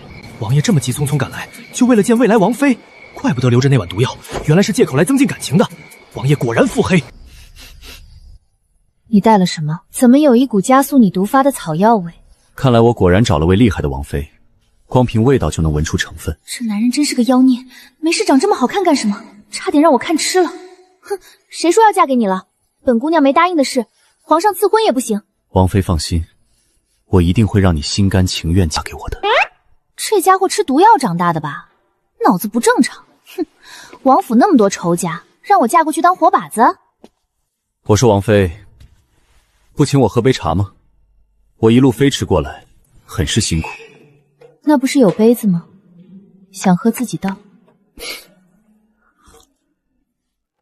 茶也喝了，说目的吧，总不能半夜跑我闺房，就为了喝杯茶。我们可是皇上赐婚，若不遵守，可是忤逆之罪。我听说摄政王从来不遵守圣旨。那也要看什么圣旨。这道赐婚圣旨甚合我意，我当然要遵从。你说对吗？嫣儿，嫣儿也是你叫的，大半夜跑来就是为了闲扯。嫣儿别气，你看看这碗汤药是否有问题？多了一味药，虽然只有2茜，但足够引起你毒发身亡。孙神医，你找死！王爷，你是怎么端着一碗汤药，用轻功飞过来还不洒一滴的？怎么，你对轻功感兴趣？王爷轻功好学吗？有没有什么秘籍借我看看？这丫头终于有点小女孩的样子了。之前看到的她都太稳重老成，眼底总透着我看不懂的悲伤与孤寂。既然嫣儿喜欢，我就把珍藏的几本武功秘籍送你，有不懂的随时请教我。武功秘籍都是绝密珍藏，有1、2本就不错了，他竟然有好几本，不会是拿假货忽悠我吧？不过这妖孽长得真好看，美色误人啊！明早我让清风送来，顺便送些王府的小玩意儿给你把玩。大可不必，我只缺秘籍，其他的不必了。那怎么行？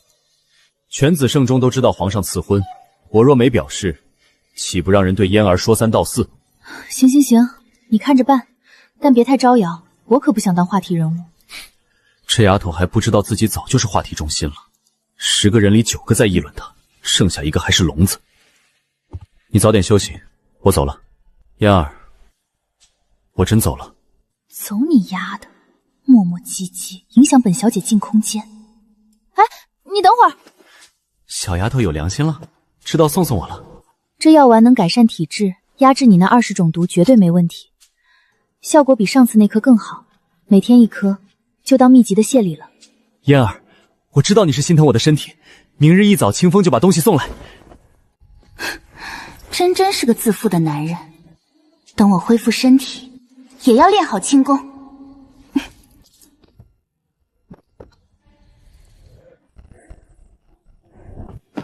王爷的武功又精进了，这次追赶比上次吃力得多。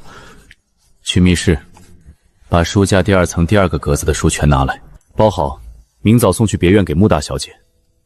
王爷，这可是您辛苦，别废话，按本王交代的做。明日再去库房挑些支齐物件一并送去。算了，明日一早我亲自去挑，你先退下。都是那个死而复生的穆凤烟坏了我的好事。如果没有他，王爷根本没有正妃。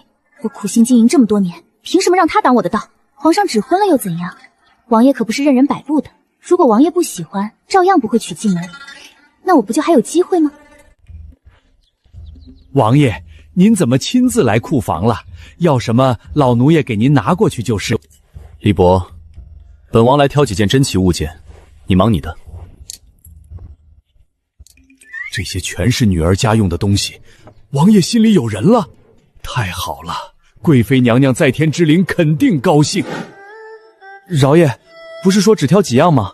这东西是不是太多了？外人不知道的，还以为您这是去下聘呢。哼，本王若是下聘，怎么会带这么点东西？可是王爷，三皇子给穆二小姐送礼时也就送了一车。三皇子送礼的事，你为何不早报？害得嫣儿平白遭受好几天白眼。去，特地从穆丞相府门口绕过去，让全圣都的人都看到本王给未来王妃送礼了，省得以后有人给嫣儿气受。王爷，重点是东西太多了，怎么扯到全圣都皆知了？是，属下这就去办。摄政王府这么大动静，这是给谁下聘礼吗？聘礼哪有这么点的？但送礼又太多了。你们看，那是去帝师府的方向，肯定是给柳灵薇送礼的。柳大小姐可是圣都四美之首，才配得上咱们战神王爷。祖父已经请旨把我许配给三皇子了，难道我真的要错过如准仙般的摄政王，嫁给一个我不喜欢的男人？小姐，摄政王的贴身侍卫清风正拉着4大车礼品往咱们这边来，外面都说是给您送礼的。真的吗？王爷真的来给我送礼了？快帮本小姐梳洗打扮，我要亲自去门口迎接。这不像是摄政王的行事作风，难道他知道皇上要把薇儿赐婚给三皇子，特来阻拦？不管怎样，绝不能让王府的人进门。祖父、父亲，小的见过柳帝师，帝师大人恕罪，在下还有王爷交代的事没办完，先告辞了。哼，关门，回府。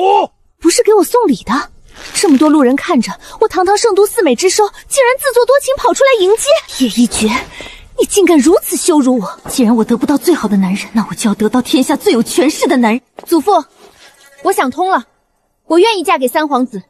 你说什么？我愿意嫁给三皇子。哈哈哈，好，不愧是我柳城的孙女儿，看问题通透。三皇子最有可能登基，等我成了子圣国的皇后，摄政王再厉害也打不过皇上。今日之辱，我必百倍偿还。相爷，小的亲眼看见摄政王府拉了满满4大车东西，正往咱们府来呢。4大车好东西，摄政王府财大气粗，肯定还有银两，正好填补府里的亏空。穆凤烟不在家，这4大车东西还不是任由我们先挑，等我们挑够了，剩下的破烂再给他。母亲，大冷天的您怎么过来了？宁儿，我听说摄政王府来给丞相长送东西了。是的，母亲，马上就到了。太好了，韩氏走了，我连上好的良品都吃不上了，这下又有好东西供养我了。这老不死的前几天还病得要死要活，一听有东西拿，跑得比谁都快。相爷，摄政王府的车队到门口了，快开大门，本相亲自去迎接。明儿快去，让他们把东西全抬到前厅，老身亲自看着分配，让他们手脚麻利点儿。母亲放心，我这就去。这老太婆真是异想天开，她以为摄政王府的人都是丞相府的奴才吗？大家都得听她的指挥。三皇子才给我送了1车，还没装满，穆凤烟凭什么得4大车？一会儿我一定要把最好的全抢到我房里。小的见过丞相大人。清风侍卫有礼了，府门已开，快带着马车进来吧。丞相大人，我奉王爷之命给穆大小姐送礼。都怪小的一时激动，竟忘了大小姐搬去别院了。既然到了门口，就跟大人打声招呼。小的赶时间去别院，先告辞了。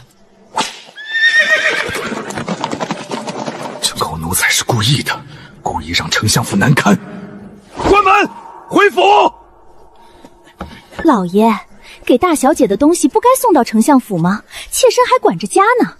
是不是大小姐故意让摄政王这么做的？这也太丢丞相府的面子了。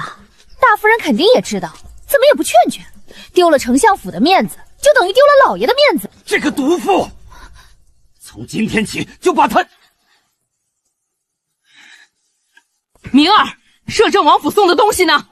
母亲，东西是送给嫣儿的，他们听说嫣儿不在，又送去别院了。什么？我的东西又拉走了？穆凤烟这个混账，没事去什么别院？母亲，快请福音！三哥，都说九皇叔财力雄厚，这礼品可真不少。子成，里面是什么谁知道？再说了，你觉得九皇叔会娶一个被我退过婚的女人？三哥别大意，我听说穆大小姐死而复生后，整个人诡异的很。一个弱女子能有多大能耐？你若实在不放心，找个机会杀了便是。我猜九皇叔还会谢谢你帮他解决麻烦。那就等一段时间，若发现问题，立马处理，绝不能留祸患阻挡三哥的道路。三哥，收起你那孔雀开屏的样子。哼，你说幕府那个庶女出身的二小姐，要不是母后说丞相府能提供财力支持，我才不会娶她做侧妃。三哥，我说的是帝师的嫡孙女柳灵薇，她祖父不是为你们请求赐婚了吗？她把自己喜欢九皇叔的事搞得全圣都皆知，这种心里装着别人的女人，我看着就恶心，还不如穆二小姐。至少穆二小姐心里只有我。三哥，我们要的是帝师的支持，她门客无数，满朝文官都是她的学生，一呼百应。你娶了柳灵梅绝对不亏，就算当个摆设放在府里，也比让给九皇叔强。若让九皇叔娶了她，岂不是如虎添翼？子成，你说的对，无非就是府中多张吃饭的嘴。我一会儿就进宫找母后，让父皇直接下旨。我不是让他随便送几个小玩意吗？这妖孽怎么拉了4车过来？莫大小姐，这是我家王爷命小的送来的礼品，还有这几本书。你很宝贝这几本书？当然，这可是王爷。反正大小姐小心珍藏就是了。不用猜也知道，肯定要说叶离爹费了9牛2虎之力才弄到的。放心，我会非常非常宝贝他们的。这些东西交给王伯处理就行。青侍卫，车上的东西可是你家王爷亲自挑选的。回夫人，这可是王爷一大早亲自挑的，王爷第一次亲手挑礼品，希望大小姐喜欢。叶离觉那厮亲手挑的，他堂堂摄政王这么闲。王伯，把东西搬到嫣儿旁边的空厢房去，等会儿也让嫣儿好好看看王爷的心意。娘亲，不是有库房吗？为什么非要放我厢房里？嫣儿，你还小，有些事不懂。王爷亲自挑选的物品，不管怎样都是他的一番心意，怎好辜负？前世今生连男生的手都没摸过，这情爱的，我确实反应迟钝。好的，娘亲，我知道了，我也会亲自挑些东西回礼的。来而不往非礼也，嫣儿在这方面还是太生疏，以后我得好好教她人际交往，绝不能落人口实。既然娘亲想要我做到完美，那我就按照娘亲的意思去做，省得让娘亲操心。叶离觉这是有多闲，一大早挑出这么多东西。我正缺茶具，难道他昨晚看我喝茶就注意到了？观察够细的。西洋镜，在古人眼里是时髦，在我眼里就是老古董，真把我当小孩哄了。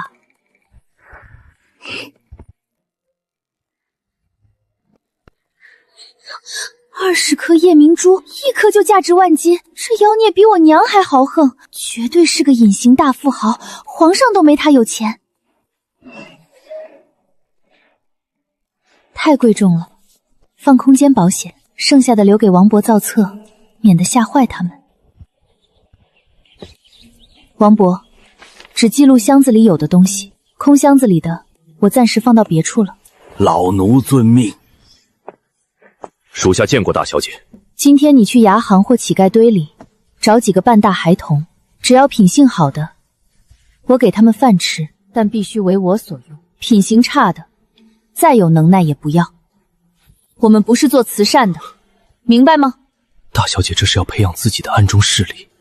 属下明白，属下看人很准，绝不让品行不端者坏了大事。很好。记得给他们买衣服被褥，再买个管家和做饭阿婆，钱不够找我拿。属下手里还有买院子剩下的银钱，足够了。属下告退。没有我的允许，谁也不准进来打扰。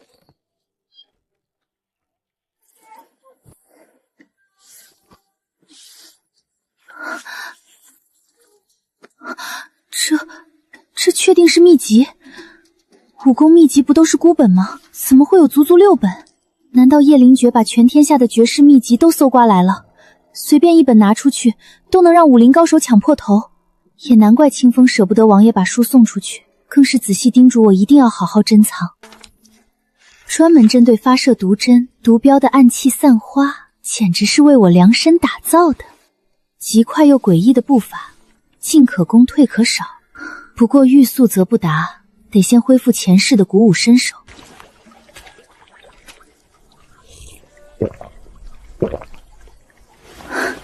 身体状态彻底恢复了，空间时间是外面的10倍，我这就开始。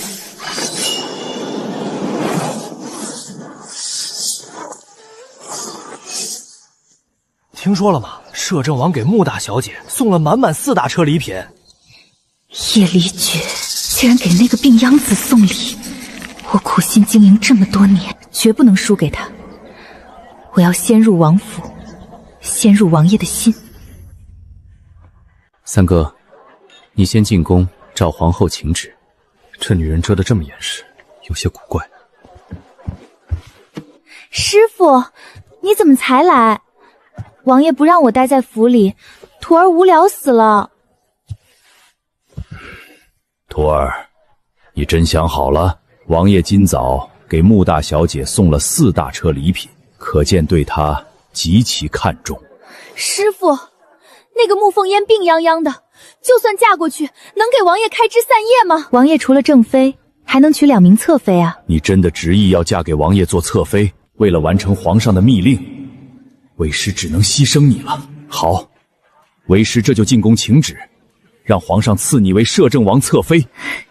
多谢师傅，只要嫁入王府，假以时日，徒儿定有办法得到王爷的心。得到了心又如何？只怕王爷没那个命活下去了。王爷，属下在茶楼听得真切，沈梦柔欲请旨赐婚做侧妃。九皇叔身中数毒，还能活到现在，全靠孙神医。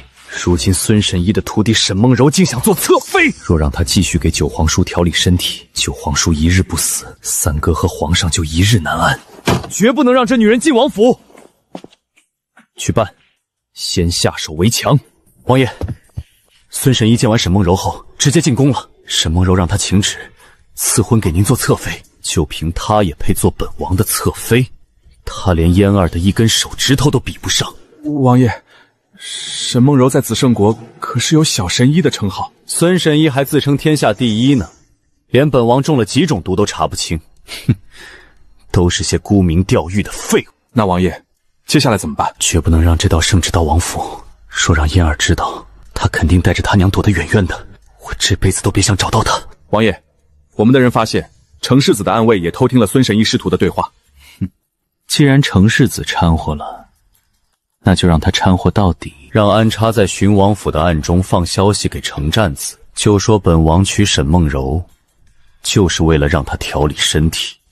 是。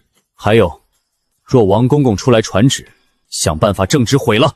王爷，您是摄政王，以后肯定要娶侧妃纳妾的，穆大小姐总不能一直不高兴吧？谁说本王要娶侧妃纳妾的？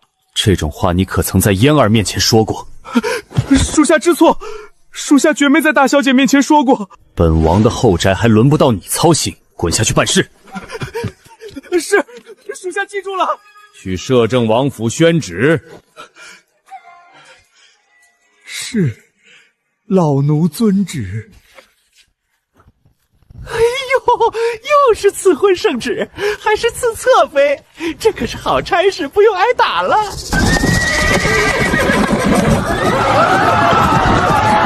哎呦，救命啊！哪个活得没事玩的刁民，看到宫里的马车不避让，差点撞死咱家。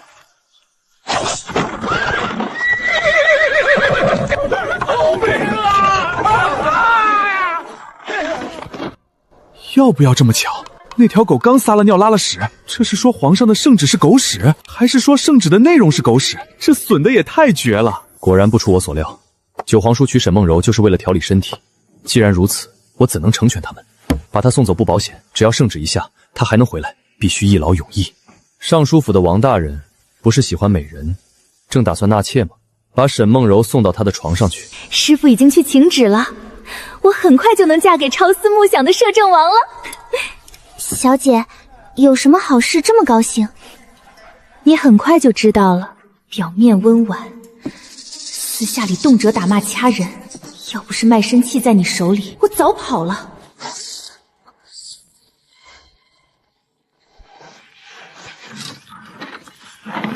邢王府的眼线应该把消息传到了。程世子这是要把人送哪儿去？不会吧？如果真是那样，这程世子也太狠毒了。竟然是尚书府，王尚书可是出了名的好色，最喜清秀佳人。程世子这招投其所好，真是绝了。过了今日，这小神医怕是要身败名裂了。我还得回府复命领罚呢，谁让我多嘴惹王爷不高兴了？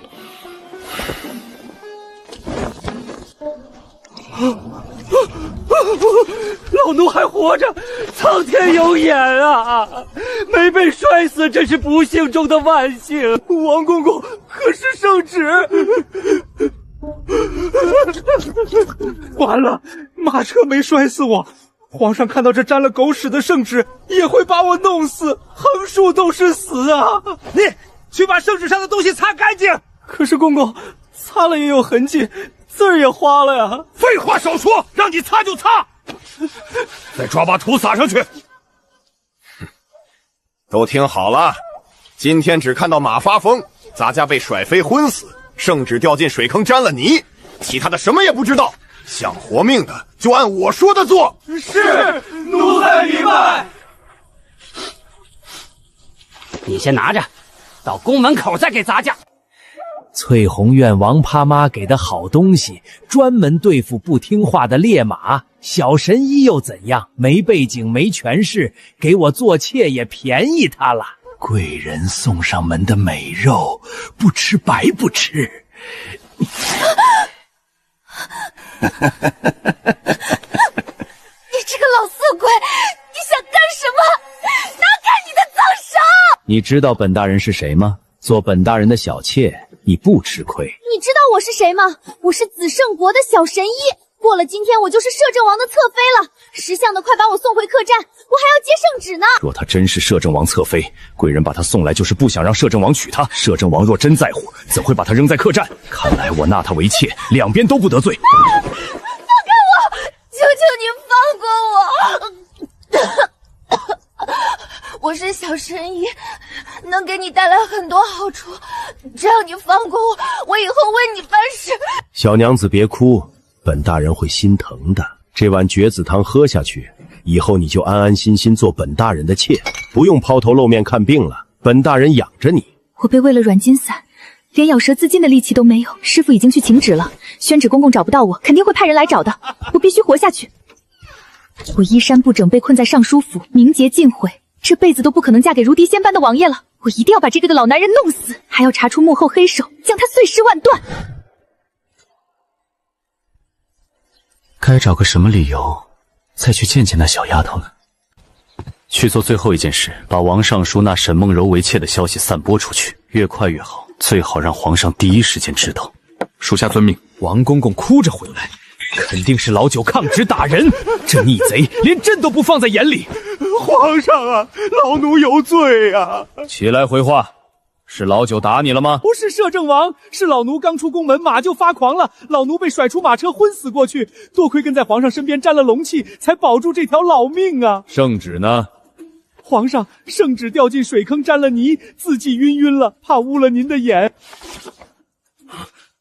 这是什么味道？怎么还有黑黄的印记？拿水来，朕要净手。哼，既然氤晕了，朕再写一道便是。下不为例。这条老命总算保住了。皇上，孙神医求见，说有紧急要事。传。皇上，草民的沈梦柔被尚书府王大人劫走了，现在成了王大人的小妾，全圣都知道了，求皇上做主啊！你说什么？你徒弟成了王老头的小妾，这是什么时候的事？皇上，草民的徒儿在客栈等圣旨，竟被尚书府王大人劫走了。现在人已在尚书府，只怕清白不保，求皇上做主啊！失了清白的女子绝不能嫁入皇家，否则朕颜面何存？尹卫，速去尚书府查探，切勿惊动任何人。孙神医，你怎么知道是尚书府劫的人？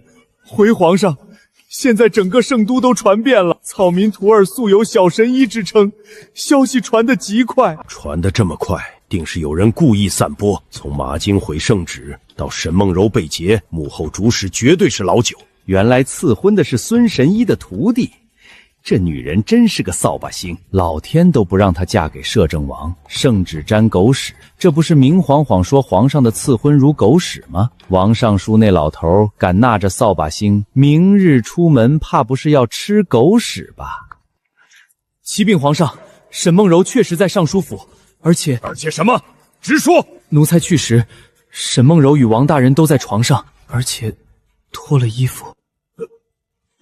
王老头一把年纪了，还这么有精力，也不怕死在女人肚皮上。他有从龙之功，朕不能治他的罪，但这事坏了朕的计划，绝不能轻饶。王公公，去传朕口谕，命王大人即刻去南方视察水灾，1个月内返回。遵旨。皇上这是要累死王大人啊！就他那老胳膊老腿，舟车劳顿1个月，看他还有没有精力上小妾的床。孙神医，虽然之前的计划不成了，但你若能想出其他办法达成目的，朕答应你的事依然有效。谢皇上，草民定会达成皇上心愿。灵泉水不仅重塑了骨骼，连悟性都提升了。轻功已经入门，至于剑法和逍遥扇，等找到绝世好剑和扇子再练。这空间原是一块墨色石头，是穆家祖传之宝，一直供奉在祠堂。我小的时候非常调皮，有一次偷偷去祠堂看这块墨色石头，我一直想摸一摸的，爷爷保护得紧，不让我动，只能让我看。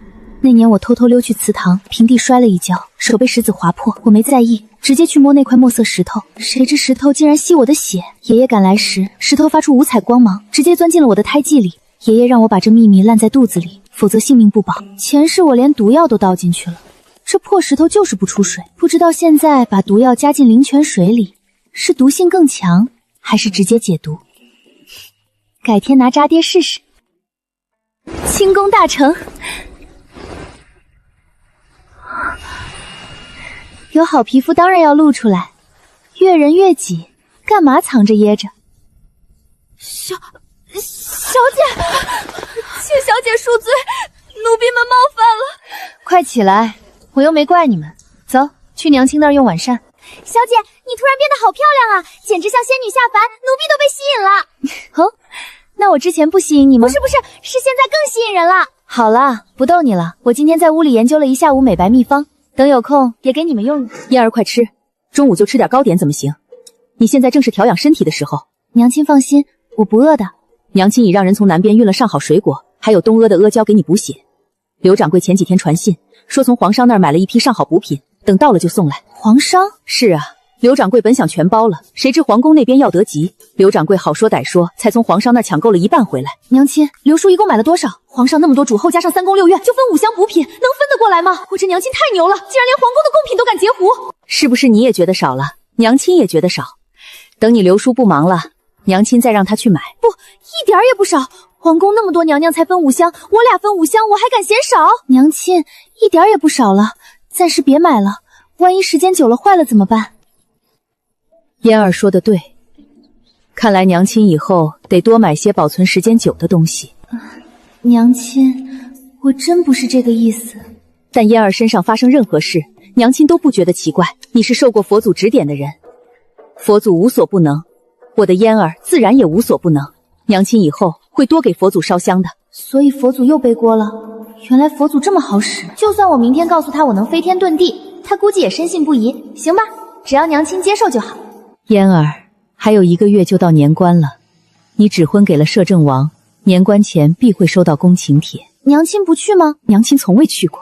你父亲都是带着二夫人和他那一儿一女去，每次赴宴回来，二夫人都要到我面前炫耀一番，连穆淑雪都跑到你床前像孔雀一样显摆。花着我娘的钱，还敢来刺激我娘后，他们那张流脓的脸绝对消不下去，这辈子都别想去宫宴了。娘亲，如果你不会，我也不去。我谁也不认识，被欺负了怎么办？可入宫得有请柬，娘亲进不去啊。怕什么？一个小小的请帖，难道摄政王还要不来？他若连这点小事都办不了，我才不嫁呢。嫣儿，以后这种话绝不可再说，皇上的圣旨怎能违抗？好，我知道了，娘亲，以后再也不说了。娘亲能想到合理已经很超前了，但皇权至上的观念还是根深蒂固。看来二夫人以前没少欺负娘亲，今天刚练了轻功，今晚正好去夜探丞相府，顺便看看那群丑八怪的惨状。娘亲，我有些累了，先回去休息了。小姐，木山传话说已经招了30人，请小姐明日去小院过目。好，明日用完早餐过去。你们今晚不用守夜，都回去休息。我今晚很累，千万别来打扰我。不行的，小姐，万一您夜里口渴或有事吩咐怎么办？我再说最后一遍，不许守夜！谁再不听，就别跟着我了。这招挺好使的，以后再不听话就威胁他们。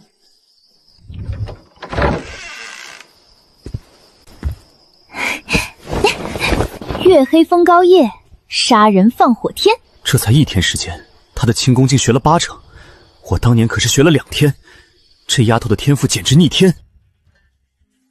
书房那边有2、3个高手，其他都是废物。气息消失了，这丫头的敛气术竟如此厉害，连我都有一刹那没捕捉到。我去，丞相府这么穷，渣爹这些年胡吃海喝，全靠我娘的嫁妆，管他什么破烂，统统收走。哼，拿去给木山的小院用。哎呀，那天粉末没撒匀，真想把渣爹拉来看看，吓死他丫的。这药粉能让红斑不断流脓，恶心死你。丞相府的丫鬟都睡得跟死猪一样，这么相信护卫，真是不知死活。老太婆晚上睡不好，这可影响寿命啊，我来帮帮你。这药量足够你睡上5天5夜，要不是李嬷嬷喂水，你早饿死见阎王了。好东西全紧着这老太婆挑，不过再好也是花我娘的钱买的，我收回去没毛病吧？哼，这纱幔不错，小院用得着，要是冻死了，我娘还得回来守孝，真麻烦。大发慈悲，给你留床被子吧。书房禁地，肯定藏着渣爹不可告人的秘密和把柄，必须去探探。这丫头是不放过丞相府任何一个角落，书房重地也敢孤身闯，胆子越来越合我心意了。有刺客，追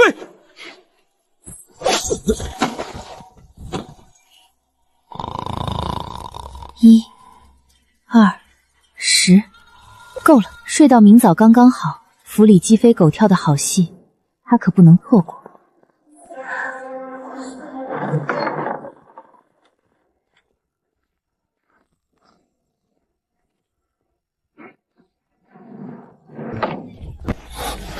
这2人竟没发现他，以他现在的身手，绝不可能躲过。看来我的小王妃身上藏着大秘密呢。这种小命捏在别人手里的感觉，真让人不爽。我发誓，回去必须勤加习武，我要扭转这种情况。我要自己的小命掌握在自己手中，只有这样，才能在这个世界活得长久。收不进空间，难道有密室？暗门2侧墙壁和凸起的机关上全抹了剧毒，只要碰到，立刻七窍流血。这设计够毒的，幸好姑奶奶医毒双绝。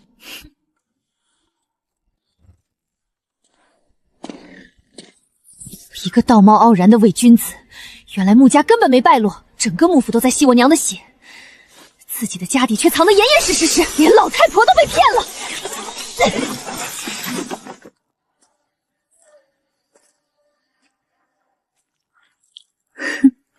留给你慢慢欣赏。气死你丫的！冻死你太便宜了，这药丸能让你不停放屁流口水，我看你这丞相以后在同僚面前怎么做人。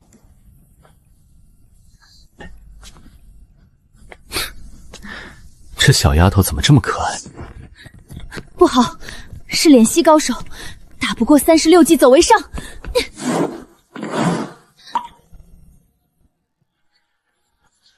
就这点功夫，还想闯丞相府？本王的小王妃胆子可不小。哼，要你管！这是哪里？私闯别人府邸不好吧？放心吧，没人敢轰你走。为什么？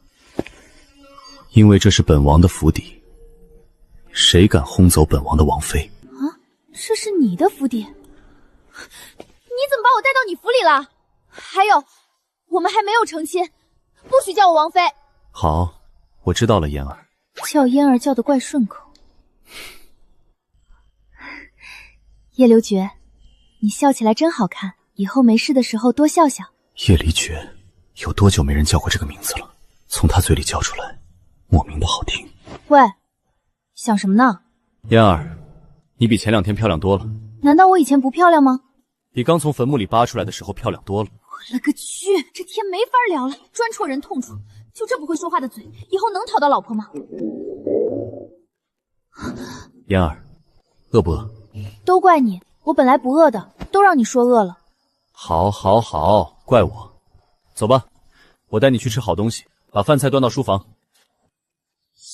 那里竟然还藏了人，我还以为自己武功算中等，现在看来连个墙角护卫都发现不了。为什么要去书房？书房不是禁地吗？不是应该去膳厅吗？书房是禁地，但是对嫣儿来说不是。膳厅太大了，空荡荡的，我平时都在书房用膳的。一个人在那么大桌子上吃饭，是挺孤单寂寞冷的。叶留觉，你好可怜，要不你以后去我那里吃饭吧，我们3个人吃饭热闹。完了，忘了这是古代，没成亲男女不能同席的。嫣儿，这个主意不错，我明天开始就去你的别院吃饭。不过如果我去的话，可能你娘亲就吃不好饭了。对，你说的可能吃不好，为了我娘亲的健康着想，你还是别去了。欣赏够了吗？欣赏够了，过来喝口茶。简单大方，很不错。王爷竟然亲自给穆大小姐倒茶，穆大小姐知不知道？王爷从小到大连先皇都没给倒杯水。穆大小姐真不是一般人啊！太香了，有没有？快点吃吧。好吃。你们王府厨子手艺真不错，这个鸡汤炖得刚刚好。你喜欢就好，既然喜欢，我明日就让这个厨子去你别院，专门给你们做。连吃带拿，直接把厨子领回家？不用，别院有韩婶做饭的，我要是把你厨子领回去，韩婶会伤心的。我以后想喝鸡汤了，就来你府上就是了。好。王爷的严重洁癖呢？怎么遇到未来王妃，什么都没了？叶留觉，你书架上的书呢？怎么就那么几本？那些书看完就烧了。为什么把书烧了？王府应该不缺柴火吧？如果让别人知道你读什么书，就会分析你的脾气秉性，找到应对办法。只有烧了，他们才无从了解。皇室中人都这么如履薄冰，那我嫁给他岂不是整天提心吊胆？我可不想在阴谋论里活着。你不用担心，我们成亲以后，我会保护好你的。保护我？要不是我把你从坟里扒出来，你坟头草都老高了，自己还身中20种毒呢。最倒霉的一次正好让他撞见，看来以后得好好表现了。这是赤凤剑，出鞘必见血，剑气亦可伤人。这把剑很有灵性，遇到危险的人，剑体会轻震。嫣儿，不可！这怎么可能？父皇遗密，赤凤剑唯有遇见赤皇剑的主人，才会如见真主散发微光。嫣儿竟是赤皇剑的主人！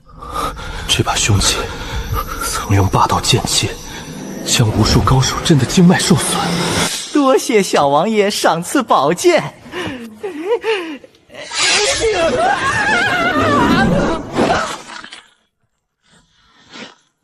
见鬼了！这光凭剑气就能把人凌劫的凶兵，在穆大小姐手里怎么像烧火棍一样温顺？这剑是不错，但这造型太糙老爷们儿了，一看就是男人用的。我还是想要把秀气点的。我困了，我要回去睡觉了。嫣儿，我带你去个地方。我不去，我要回去睡觉。听话，耽误不了你多长时间的。相信我，你去了绝对不会后悔。好吧，我相信你一次。这是祭祀的地方。嫣儿真聪明，这是祭祀台。这还叫聪明？有香案有祭品，是个喘气的都能看出来。这是每年皇上来祈求天下大定的地方，遇到干旱，皇上也会做法向天祈雨。老天不下雨能求下来了，做法不就是找5几个苗几个人跳上坐躺不行吗？嫣儿想什么呢？哦，没想什么。你带我来这里做什么？黑漆漆的，也欣赏不了美景啊。我带你来看看这个，这就是赤凤剑的位置，当初是我在幼年时拔下来的。幼年能拔得动剑？能。那时我已经5岁，已经习武2年。你3岁就开始习武了？3岁不还是一个奶娃子吗？就能挥剑练武了？能的。皇家规定，能坐了就习字，能走路了就可以挥剑练武。做皇家人太惨了，以后我跟叶离渊有了孩子。呸呸，想什么呢？以后嫁不嫁他还不一定呢。赤凤剑只有你能拔出来，你们皇室其他人呢？历代皇宫新出生的皇子，到了5岁左右都会来尝试，至少有10代了。这把名为赤皇剑，与赤凤剑是一对。相传一对恩爱仙人用玄铁打造，飞升后将剑插入巨石，只待有缘人。这就讲完了？完全没感受到甜蜜爱情啊！这俩神仙飞升了，连防身武器都不要，吃饱了撑的把剑插石头里。叶离绝，如果我今天拔不出来，能不能把这块石头带走啊？只要你能把这块石头带走，就没问题。拔不出，我就连整个祭台收进空间。就是不知道皇帝下次来祭祀，看到祭台没了会不会气到？你给我听好了，我一拔你就得出来，不出来我就用加强版腐蚀粉加硫酸，把你化的什么都不剩。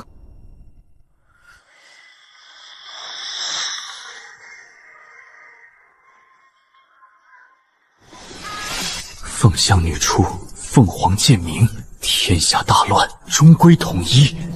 司天剑的屁眼竟是真的，美滋滋，这剑胆子真小，吓唬一句就自己蹦出来了。出场方式虽然得瑟，但甚合我意。王爷，属下感受到来自各个方向的高手了。本王已经察觉了。嫣儿，把剑收好，没有自保能力前千万别暴露，否则引来杀身之祸。以后嫁不嫁他还不一定呢，现在插回去还来得及吗？那我们快走吧。没有强行拔剑的划痕，究竟是何等恐怖的内力，能将此等神兵隔空射出？刚才那声凤鸣绝非幻听，难道那个传言竟是真的？皇上，属下去迟一步，那里已空无一人。赤皇剑是否还在？已被拔走。拔剑之人功力深厚，毫无拔动痕迹，犹如赤皇剑自己破石而出。竟有如此厉害的人，还是女子？陈大人说过，此剑只认女子为主，另有几大高手探查，属下不知其势力。你们一定要盯紧了摄政王府，看看那边是否有什么异常。你放心吧，我不会不要你的，以后你就跟着我混了。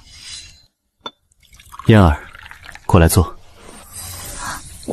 叶离绝，他们现在算不算团聚了呀？他们还有剑灵感应，这么久没见，看见彼此很开心吧？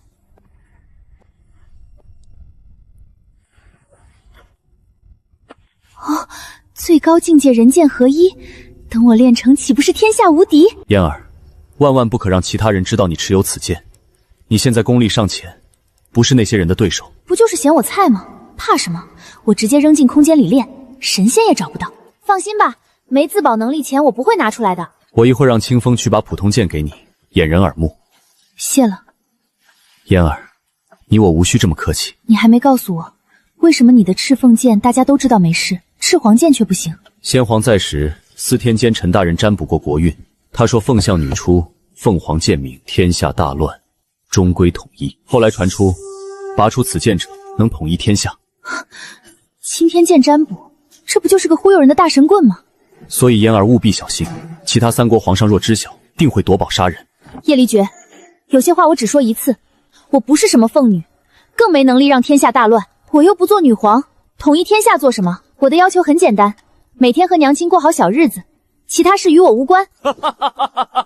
大逆不道，却又如此通透，你的嫣儿当真是天下无双。这是王爷，王爷竟然会大笑，穆大小姐真是神人啊！你懂什么？你根本不知道王爷从没这么大笑过。你看看你用什么擦的眼泪鼻涕？哦，这是白天擦过鸽子粪便的手帕。我竟然拿它擦了眼泪鼻涕。叶离绝，我该回去睡觉了。好，我送你。清风，去取一把轻薄上好的剑来。赤黄剑，我们该走了。等有时间再带你来看看赤凤剑吧。这是多怕我把它丢下啊！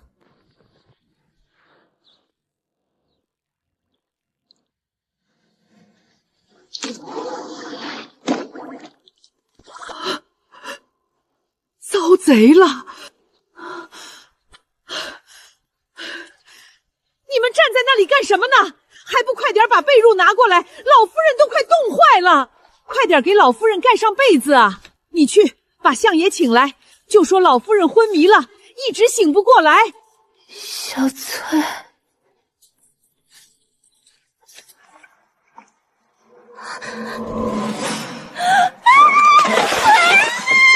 这人大早上发什么疯？难不成做了什么亏心事？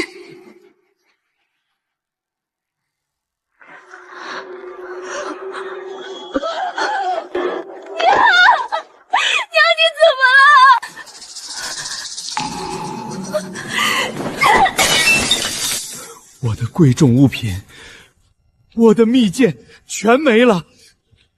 王叔，去把守卫书房的暗卫给我叫来！我花钱养他们，是让他们看着本相的书房被偷个干干净净的吗？昨晚到底发生了什么事情？相爷，要不您先喝杯水顺顺气？相爷，您先擦擦口水。问你们话呢？说，昨晚到底发生了什么事情？就一个小毛贼，看样子都没成年。本来属下快追上了，谁知半路被人救走。来人武功奇高，属下不是对手，请相爷恕罪。恕罪！你们看看这空空的房间，一句恕罪就能接过去吗？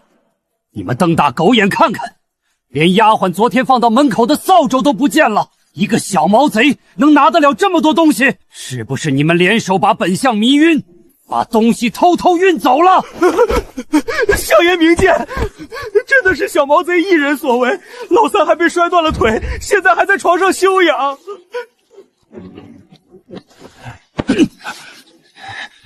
本相限你们3日之内把东西找回来，否则要了你们的脑袋。是，属下誓死找回。快点滚下去找！昨晚相爷到底吃了什么？大哥怎么这么大股酸腐味？空荡荡的书房全被熏透了。你在这里站着干什么呢？老夫人昏迷了，屋里的东西全都不见了，只剩下一个木板床。我得告诉相爷。书房也是只剩木板床，这画面太熟悉了。你要去禀告，就快去吧。老二，收拾东西背上老三，我们快走啊！大哥，我们不找东西了。找个屁！一个人影什么也没带，书房和老夫人房间凭空消失，这绝对非人为。东西80%找不回来，不跑留着被砍脑袋吗？好臭！王叔呼出来的气都是酸腐的，相爷肯定是中了邪毒。你先回去吧，好好伺候着老夫人。王叔，把房门关上！王叔在门口看着。墙上的毒药连毒死3个家丁，小贼居然用抹布按开了机关。这可是全国第1锁教打的锁，没钥匙神仙也打不开。我的金山银海肯定还在。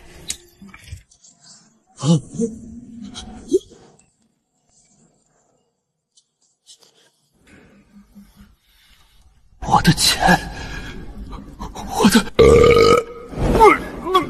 相爷到底中了什么邪毒？一激动就狂打嗝流口水。快，把本相扶起来，本相要沐浴更衣。相爷，二夫人和二小姐院子被搬空了，各姨娘贵重首饰全丢了。这绝非人力所为，难不成是妖邪作祟？万一皇宫也出事呢？我必须马上进宫，借皇上的手，挖地3尺，要把我的钱找回来。照顾好主子，给老夫人请府医，备车进宫。今天穆爱卿怎么没来上朝啊？皇上，也许丞相大人突然风寒，还没来得及禀报。再感染风寒，也该派个小厮到宫门口后说一声。丞相大人这是不把皇上放在眼里。吵吧，只有你们互相制衡死咬，朕这皇位才坐得安稳。启禀皇上，穆丞相求见。皇上您看，快散朝了，他才姗姗来迟，这是故意为治罪。丞相大人也许有要紧事，请皇上听后定夺。好了，众爱卿稍安勿躁，传穆爱卿觐见。穆爱卿啊，你的嘴怎么了？洗完澡怎么还打嗝？满朝文武面前脸都丢尽了。朝堂之上从未有过这等奇葩事，穆爱卿这是吃错什么毒药了？皇上，丞相殿前失仪，毫无形象，请皇上责罚。皇上，丞相也许是吃坏了东西，身体本能无法控制，肯定有难言之隐。这味道太绝了，这是要把胆汁都吐在朝堂上啊！自古以来第一人。穆爱卿，到底是怎么回事？皇上，这非人力所为。若那东西来到皇宫，岂不危险？微臣请皇上严查此事。这老狐狸夸大其词吧？小偷还会把桌椅板凳搬空？王公公，去丞相府查看一下丢了什么。老奴遵命。穆爱卿，朕准你先去偏殿喝口水顺顺气。谢皇上。快去顺气！皇上，微臣请求责罚穆丞相殿前失仪之罪。准了，罚他吃杖之刑，下朝自行领10杖。连床板都没留下，怎么透着一股邪门？陈大人，微臣在。丞相府东西一夜消失，连桌椅都不剩，你可知何原因？微臣不知，微臣昨晚在府睡觉，不曾去过丞相府。退朝，让穆丞相领完罚，在府中休息1个月再上朝。就叫梦想院。这些孩子被摧残过，但只要稍加引导，定能重燃希望，摒弃奴性。大小姐，您来了。木山，这院子以后叫梦想院，回头我写好名字，你做成匾额上挂上。好的，大小姐。梦想院，好名字。我已经让孩子们在院子里等候大小姐了。很好，辛苦你了。大小姐竟如此客气，我第一次有被当作人尊重的感觉。这卑微到骨子里的奴性，真能改造过来吗？大家都抬起头来！如果连头都不敢抬，我没必要留你们。最后一次机会，不抬头的，现在就滚回人鸭子那里！我死也不要回去乞讨挨打！大家都往前走2步，听我指令。后面那10个小女孩，走到最前面来，5个人一排，双手打开，像我这样，手能摸到对方指尖就行。第2排照做，你们20个男孩也照做，速度要快，都抬头挺胸站好。从今天开始，你们非奴非仆，是我穆凤烟的下属。听不懂没关系，跟着木山就行。从今天起，我就是你们的主子，你们不再是奴才丫鬟，只听从我的命令。天王老子来了都不行，做我的属下，达不到要求会被踢出局。这里没有尊卑，只有上下级。我给这院子起名梦想院，知道什么是梦想吗？梦想就是心中最希望的事成真。你们以前吃不饱穿不暖，遭人白眼嘲讽，被打被骂，甚至被发卖，是或不是？是。那我告诉你们，在我这里统统没有。我可以让你们吃饱穿暖，没有白眼打骂，有的只是尊重，平等，让你们实现价值，做真正的自己。你们愿意还是不愿意？愿意！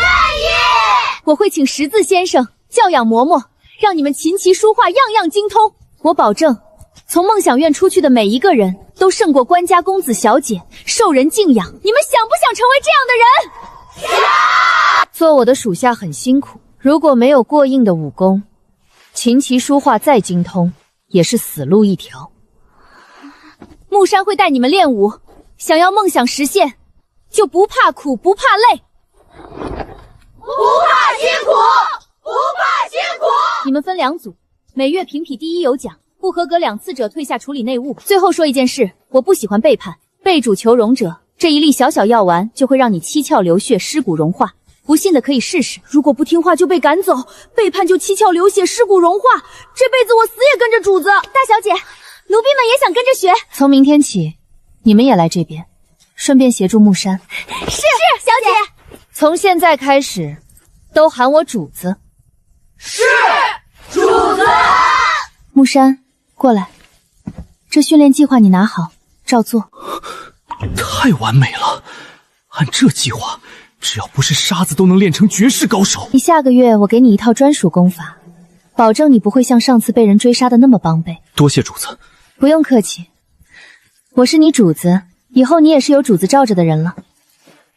打板子的人为了不被酸腐气熏死，竟然多打了我一棍。相爷，妾身的首饰全没了，这可怎么活？闭嘴！偌大个丞相府现在1毛钱都没有，大夫人又去别院了，眼下这困境怎么度过？有办法了，卖小妾，反正这些小妾都是从那种地方买来的，再卖回去换钱，有何不可？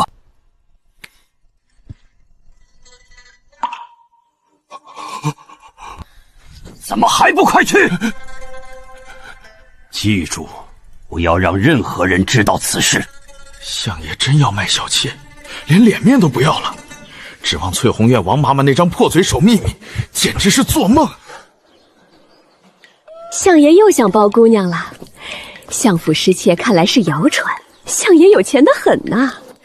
王叔，相爷是不是又想要姑娘？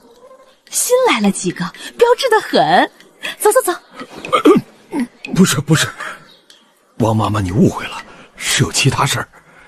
相爷的意思是把府里一些小妾再卖回翠红楼，还请王妈妈保密。你再说一遍。相爷说了，要卖几个小妾给翠红院，请王妈妈保密。闻所未闻，把外室变平妻，现在又卖小妾，看来相府是真的穷疯了。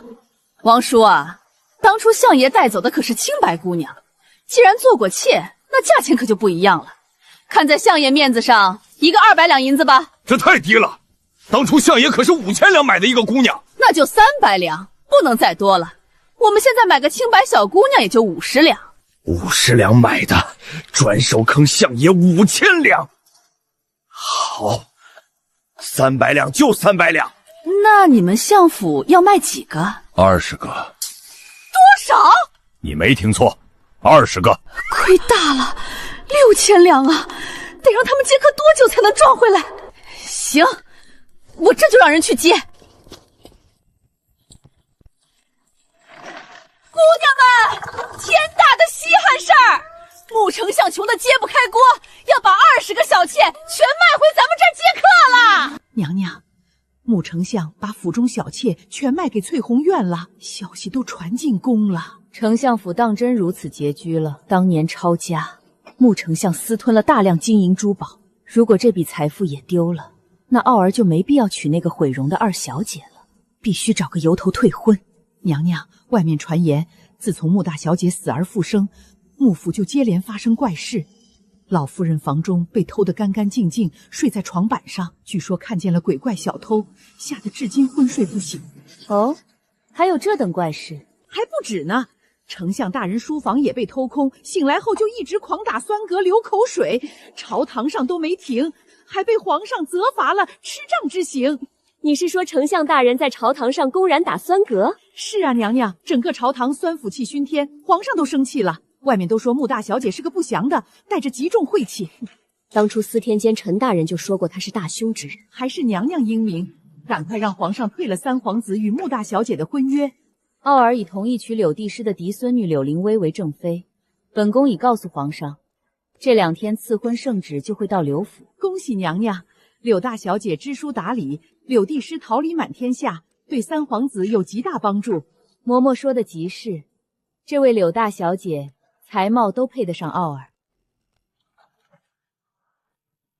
没有水洼，没有不明物体，上次传旨差点掉脑袋，这次绝不能再出岔子。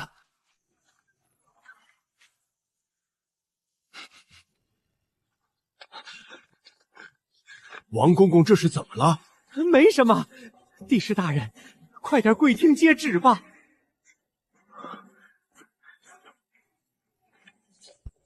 总算交差了，再来一次我的脑袋真保不住了。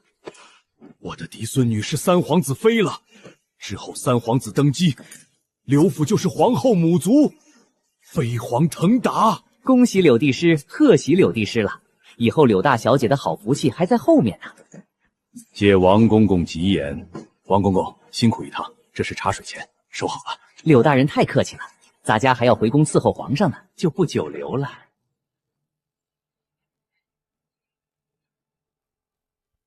王公公慢走，才500两，柳帝师也太抠门了。当初穆丞相可是给了1000两。薇儿，圣旨已下，我已经让你父母开始为你准备嫁妆了。多谢祖父。那些传言你传出去了吗？小姐，奴婢已经一字不差地传出去了。穆凤烟是灾星的谣言一旦传开，摄政王若杀了他，便背上克妻恶名；若退婚，便沦为笑柄。什么凤女之相，丞相府都穷得卖小妾了，简直可笑。穆丞相真是紫圣国第一位卖小妾的大臣，他脑子坏了，传到别国还以为我们穷成这样。三哥，你不觉得寻常吗？自从穆大小姐死而复生，穆府接连发生诡异之事，只有别院的他们独善其身。子晴，你想多了。探子说他一直在别院养病，补品成车的送，我还是不放心。以后得让人盯紧丞相府和别院。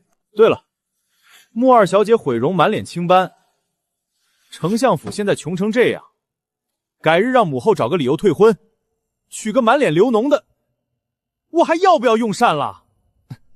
子成，太尉府司马大小姐对你钟情，不如你也把世子妃娶进门算了。三哥，你知道的，我心里一直藏着一个人，没找到他之前，我不想娶妻。那时你7岁，他才3岁，连名字都不知道怎么找。听我的，忘了吧。三哥别说了，我心意已决。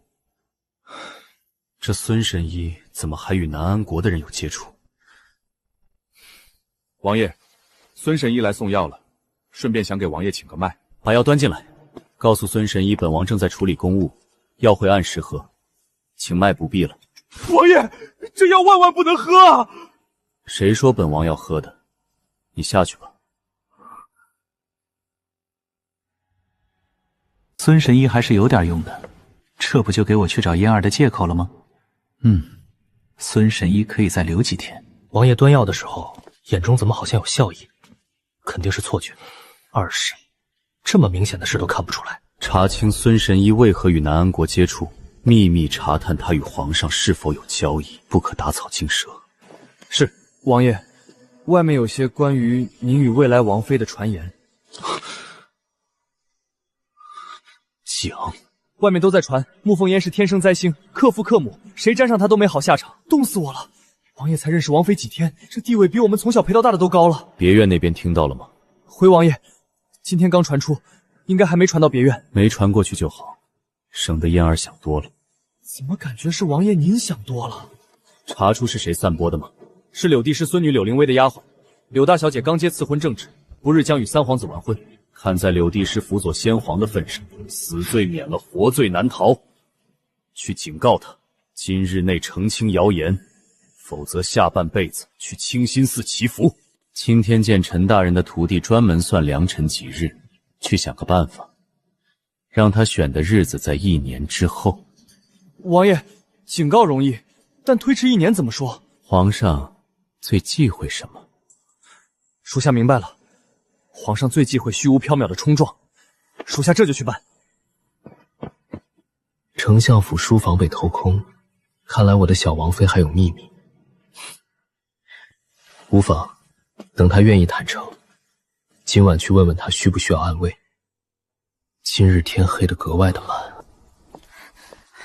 白芷，小姐，你怎么没穿披风？外面天冷得很。是啊，赤烧和山茶是怎么做事的？这几个丫鬟得了娘亲真传，完全把我当小孩看。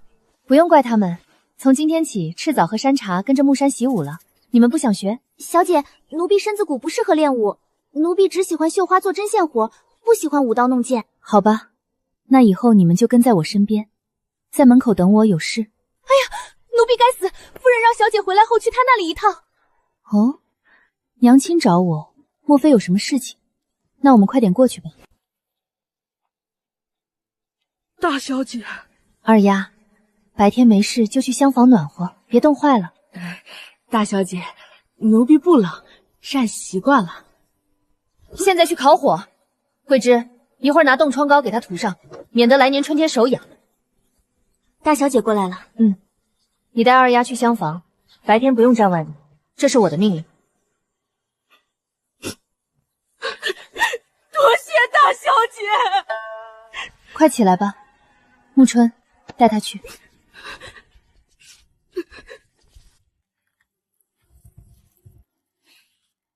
再慢一步，桂枝就要亲自动手了。在他们眼里，我就是个生活不能自理的大孩子，就差喂饭了。嫣儿，快过来。刘掌柜送来的，娘亲留1箱，剩下4箱你拿走。娘亲，我要不了那么多。娘亲3箱，我2箱。如果娘亲不要，嫣儿也不吃。娘亲不许不吃。我要你变得漂漂亮亮的，这么好的娘亲，一定值得更好的人对待。你这傻孩子，又说胡话呢。过来看看布匹。才不是胡话。等摆脱了丞相府，一定要给娘亲找个真心人。快年节了，别家小姐都准备在皇宫年宴上大出风采，找如意郎君。娘亲选不出来，每样都给你做一身。娘亲，我不想出风采，也不想找如意郎君，随便做一身就行。怎么能随便？我宝贝女儿比那什么四美都漂亮。娘亲像你这么大时，你丈母娘也整天换着花样给我做衣服。娘亲，桂枝手艺比锦丝绣楼都好。那桂枝把布票拿去，我再找2个丫鬟帮你。娘亲还让人打造了金银玉3套头面，到时候看哪套好看带哪套。娘亲，我能不戴吗？不戴不行，不仅要戴，还要戴最好看的。崩溃，头上顶那么多东西，我能不参加年宴吗？娘亲，没事，我先回房休息了。你们出去吧，没有我的允许，不得入内。赤黄剑，让我试试你的威力。如果没有功法上写的那么强，小心本小姐让你尝尝最新研究的画师粉。这么不惊吓，怎么害怕了？那我现在就去拿药粉。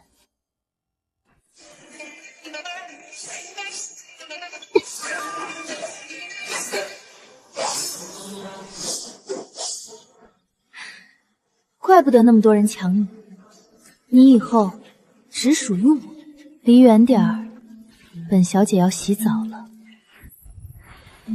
娘亲这是准备了多少？一晚上也吃不了吧？一会儿吃不了放空间。行了，你们都下去吧，有事再叫你们。是，小姐。味道比摄政王府差了一点。这丫的，晚上跳窗跳习惯了吗？嫣儿，小声点，你疯了！丫的，幸亏刚才没研究毒药，不然这厮早躺这儿了。快点进来吧，你们先忙去吧，我不叫你们不用过来。说吧，找我什么事？嫣儿，我没事，不能找你了吗？嫣儿，你吃得了这么多饭菜吗？我当然吃不了，要不你帮我吃点儿。不对，我干嘛让他吃啊？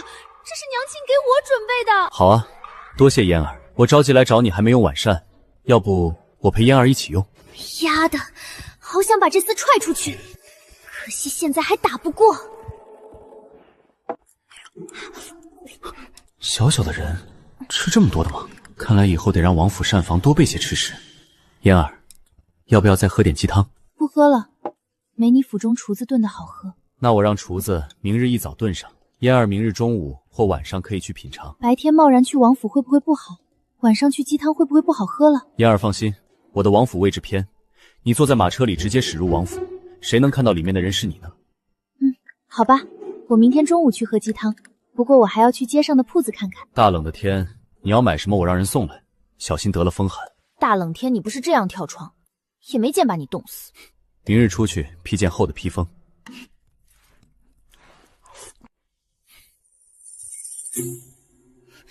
这厮怎么拿自己的手帕给我？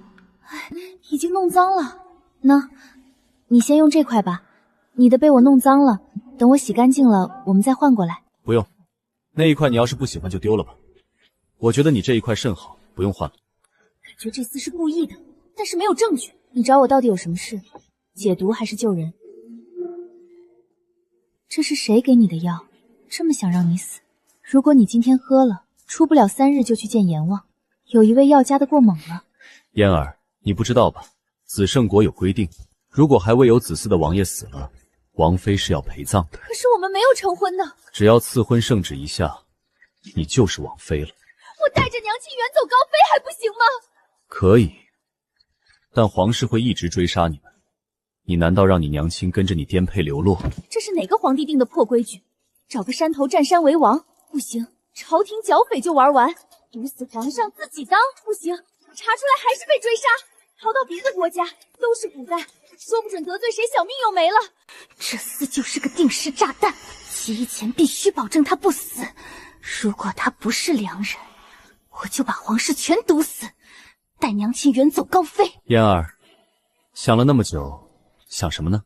没想什么，说吧，这药是谁给你的？嫣儿不必担心，我的命硬得很，即使我快死了，也会先解除婚约。怎么舍得让你去陪葬？这药是谁给你熬的？一直给我调理身体的孙神医。就是我第一次遇到你那位清风死活要等的人。对，就是他。这人已经背叛你了，干嘛还留着他在府中蹦跶？孙神医牵涉很多事，没查清前先留几日。嫣儿，这是什么？给孙神医的好东西，你悄悄下到他的吃食中，过几日就明白了。好，嫣儿，需不需要我派几个暗卫保护你？不需要，我平时不出门的。派暗卫，那我的秘密不全暴露了？嫣儿，鸡汤你喜欢清淡的，还是稍微咸一点点的？咸一点点吧。好，如果炖的时间太久了，可能味道也会不太好吧。我中午逛完就会早早去你府上的，顺便给你带解药。好，嫣儿早点休息，我在府中等你。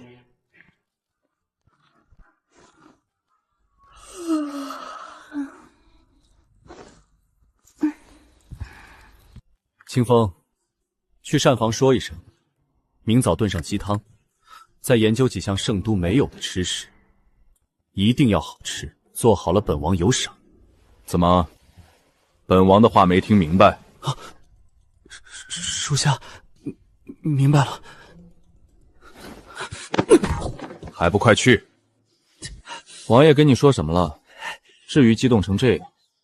刚才王爷是不是出去了？是啊，去别院找穆大小姐了。二傻子，话都说到这份上了还不明白？哦，我知道了，穆大小姐明日来王府。还算没笨下天，如果还没猜到，你刚才撞死了也不冤，还不快点去膳房？一天一夜连环酸嗝，喉咙都快受不住了。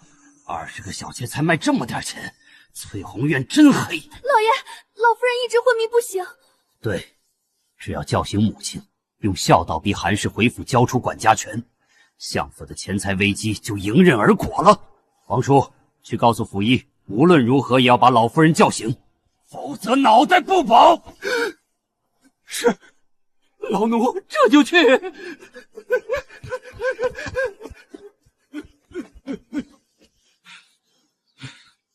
这是我伺候相爷最难熬的日子，连头发丝儿都被酸腐气熏透了。赵府医，这法子不行，老夫人没醒，老奴的耳朵快聋了。你懂什么？这叫惊雷换魂法。老夫人，您的私房钱被偷光啦，天上掉金元宝啦！赵府依你，闭嘴！铜锣阵不行，金子又不行，老夫人绝对是被不干净的东西附身了。别乱动，老夫人！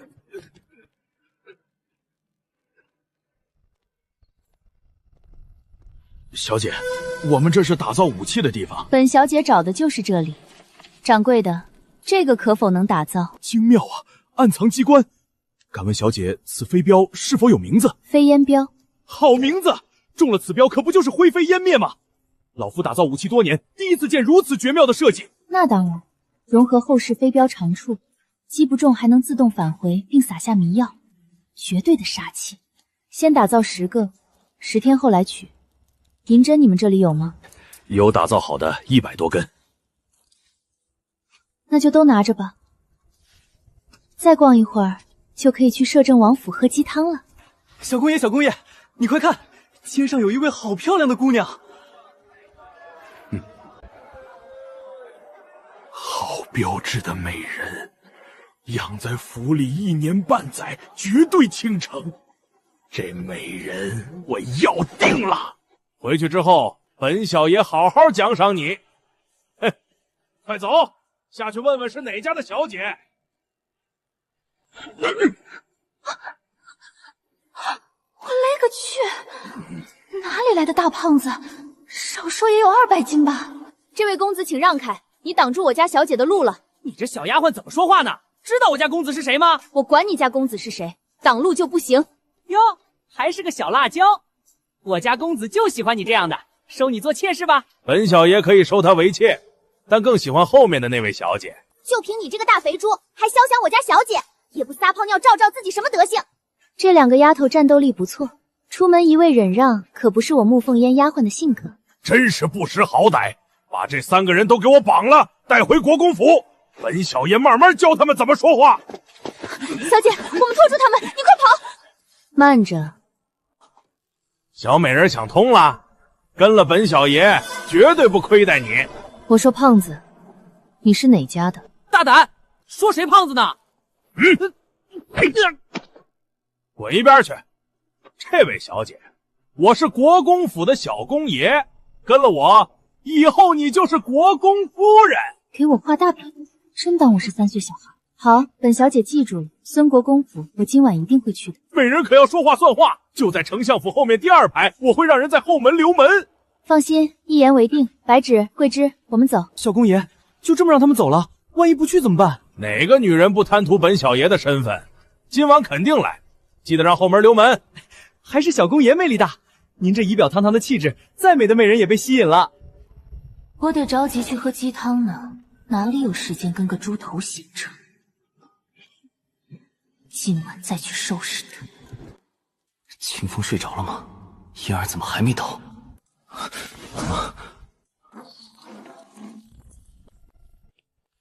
王爷这么想念我，看见我来都有心血的表情了。王爷放心，我一定会好好打理产业，赤灵军绝对安然无恙。王爷，我一路快马赶来还没用膳，王府能早点用午膳吗？今日王府没准备你的午膳，你去外面酒楼吃完再回来。用完午膳再逛一会儿，你最喜欢听曲，多听几曲再回来。偌大王府没我一口吃的，满府鸡汤味难道没我一碗？多听几曲天都黑了。王爷，穆大小姐来了，是未来的王妃。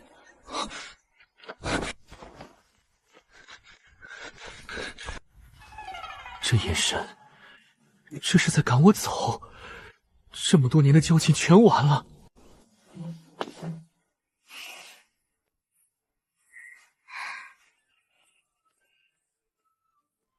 嫣儿，饿了吗？早就饿了，一进府就闻到浓郁的鸡汤味，火候正好。既然嫣儿饿了，那我们赶快用午膳吧。这语气，这神情，王爷确定没被调包？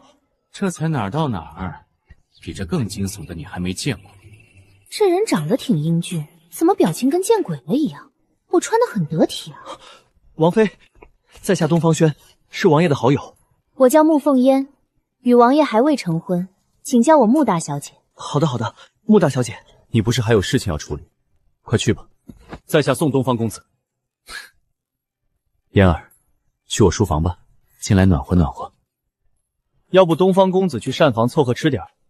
当然，鸡汤和新菜肴你不能动，那是王爷专门给未来王妃准备的。本公子不吃了，已经被你气饱了。这么多菜，我们2个人能吃得完吗？叶离觉，这些菜肴有些多，我们2个吃不完的。没关系，嫣儿能吃多少就吃多少，这是厨子新研制的菜品，尝尝是否合口味。大厨就是大厨，光闻着鸡汤味儿，口水就快流出来了。好想把厨子带回别院，但那样会伤了韩婶的心的。嫣儿，先吃干开胃小菜，再吃其他的。嫣儿，成亲之后我会让膳房的厨子天天给你做好吃的。这厮是哄骗我快点嫁给他呢吧？嫣儿什么时候想吃了，提前告知我一声，我会让他们准备的。完了，我用的是自己的筷子，那可是沾了口水的。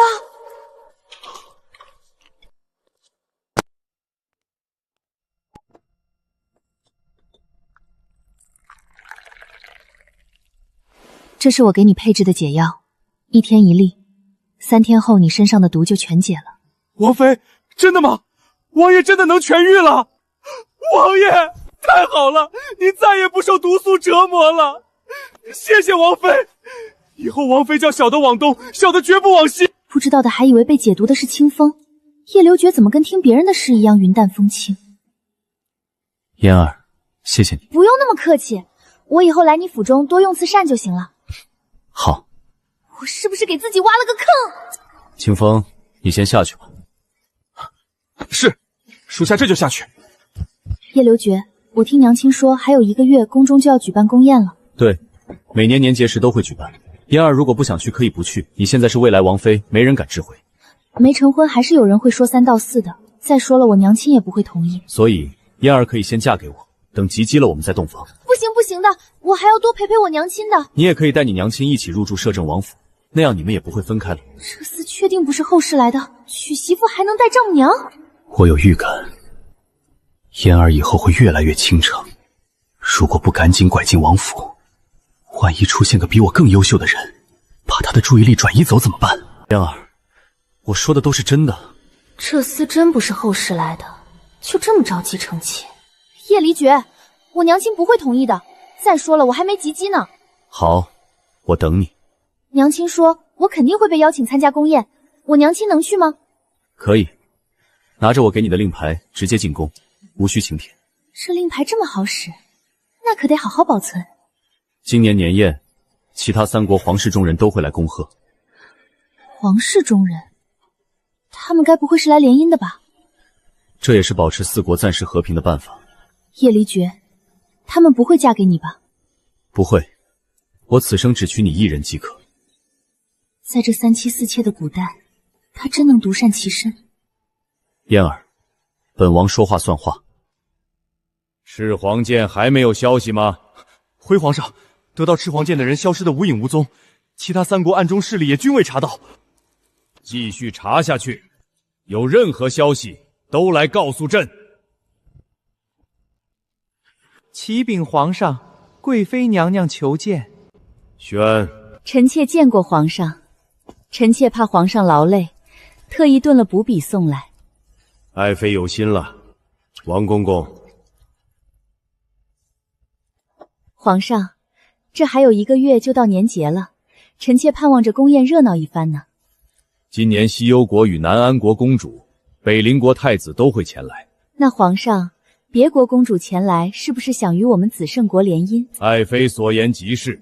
皇上是子圣国的天，我们国力强盛，其他3国还不是看皇上脸色行事？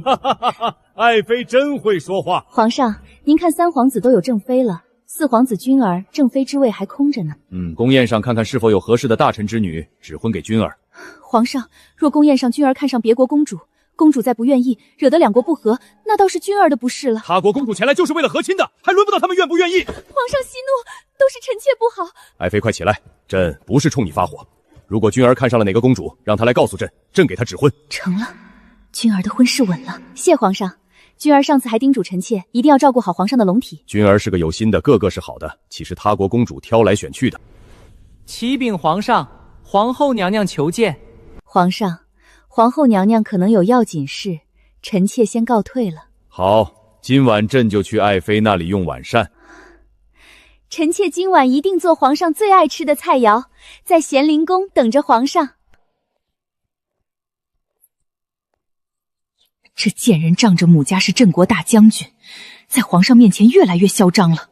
臣妾见过皇后娘娘，不打扰娘娘了，臣妾告退。我可是为君儿求娶了西幽国最受宠的小公主，若成了，君儿势力绝不比三皇子差。皇上，臣妾来问问三皇子的婚期是否定下来了。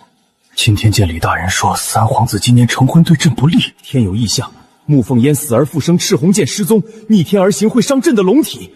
皇后啊，钦天监算了良辰吉日是明年冬日，回去等消息吧。皇上，李大人是不是算错了？难道这1年都没有好日子？李大人得了陈大人真传，不会算错。可是时间太长了，要不再让陈大人算一下？师傅总比徒弟强吧？朕已经决定了，皇后回去等消息吧。是，臣妾告退。凭什么我皇儿要等那么久？肯定是柳灵薇八字不合。西幽国公主最受宠，若傲儿看上了，必须让她先娶公主。柳灵薇明年再说。嬷嬷，让人给三皇子传话，让他速来宫中。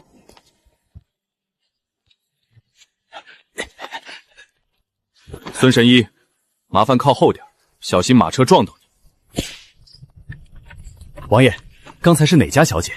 草民从未见王爷对哪家姑娘这么上心过。怎么，本王的事还需要向孙神医禀报吗？不是，草民是关心王爷，替王爷高兴。管好你自己的事，小心祸从口出。不该问的不要问，否则自己怎么死的都不知道。王爷这是什么意思？难道他发现我与南安国接触了？孙神医，你找王爷有什么事情吗？没什么事情，我就是想给王爷请个脉。那孙神医请回吧，王爷现在有公务要处理。好，清风侍卫，刚才那位姑娘是谁啊？孙神医没听到王爷的话吗？不该问的不要问，小心祸从口出，怎么死的都不知道。是，草民僭越了，这就回去熬药。密信让我查探进入王府的人，虽然只看到是个女子，我也得把这消息传出去。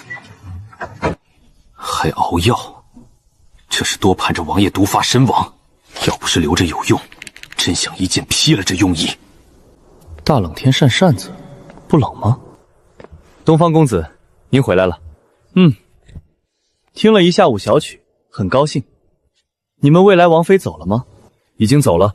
唉，你们王爷真是见色忘友，连一小碗鸡汤也舍不得给我喝。公子误会了，那是特意给未来王妃准备的，昨晚就吩咐膳房了。这话没毛病啊，是因为我没提前吩咐膳房？那本公子下次早来。下次公子早来，王爷肯定也会早早叮嘱膳房的。我就说嘛，王爷怎么会见色忘友？我找你家王爷还有事儿呢。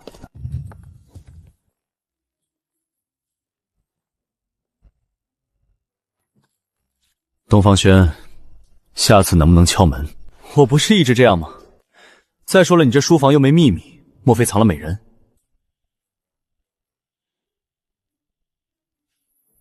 有事。唉，真无趣。不知道你那小王妃怎么受得了你这冰块脸？好，不说了。这事可跟你的小王妃有关。继续。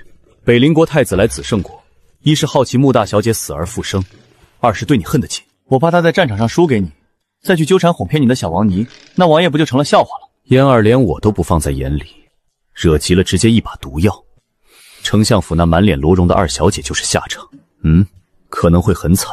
对啊，王爷一世英雏都没了，是挺惨的。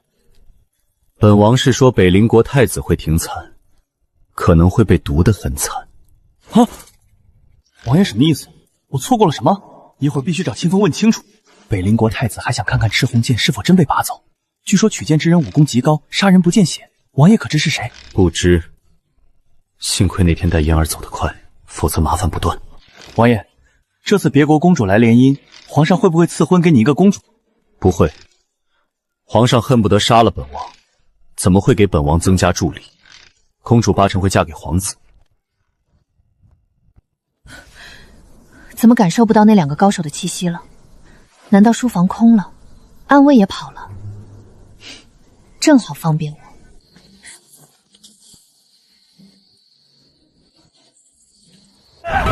天哪！我只是想让祖母多睡会儿，谁曾想他们竟然这么折磨老太太，再这样下去非折腾死不可。明天也该醒了，暂时再委屈祖母一晚吧。味道太重了，难怪任由那些人折腾老夫人，原来是下不了床。娘，我们脸上到底是怎么回事？女儿可是紫圣国第4美，以后要嫁给3皇子的，这个样子怎么见人啊？雪儿，先别急，娘亲已经通知你舅舅找神医了。娘，摄政王府不是有个孙神医吗？你让舅舅去找，我不想穿丫鬟衣服了。你这个贱婢，怎么能拖在本小姐跟前？信不信人把你乱棍打死？对不起，二小姐，奴婢这就收拾。不许再哭了，再哭你这张脸就算好了也毁容了。娘，都是那个该死的穆凤烟，她就是个煞星，害得爹爹被打，祖母不醒，我们毁容，人都死了，为什么还要活着回来？还真是从穆凤烟回来之后变的。不行，我得去找相爷说说这事。还有，爹爹卖了20个小妾给翠红院，本来是高兴事，可现在我们哪里高兴得起来？这丞相大人厉害啊，卖丫鬟小资听过，卖小妾还是头一回。慢慢享受吧，先把你们自己恶心一段时间再说。这么多暗卫，万一暗中还有敛息的高手，活捉了我岂不尴尬？既然不能偷偷查，那就光明正大的去。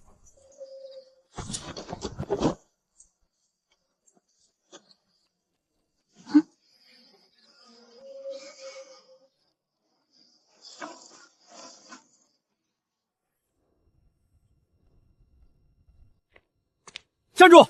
干什么呢？这位小哥，我是新来的丫鬟，主子让我去膳房拿吃食，我迷路了。回去吧，找错地方了，出去找个人问问。多谢小哥，我想问一下这是什么地方，以免下次再找错。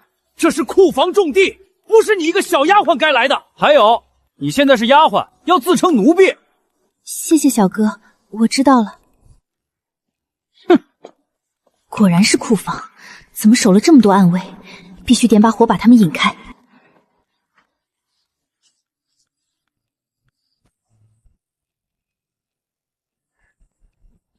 你这新来的丫鬟怎么又跑回来了？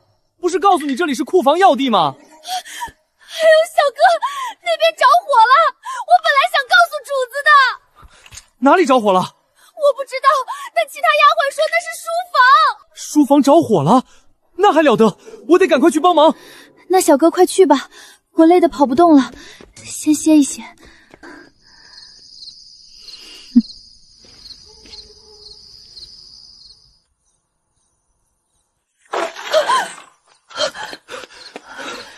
难道他发现我了？对了，你这个新来的丫鬟，我刚才忘记告诉你了，你现在是丫鬟，要自称奴婢，不能说我的，知不知道？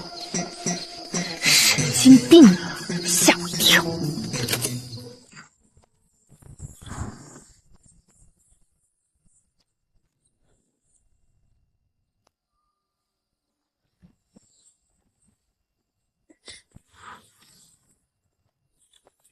喂，你这个丫鬟干什么呢？怎么跑到库房门口去了？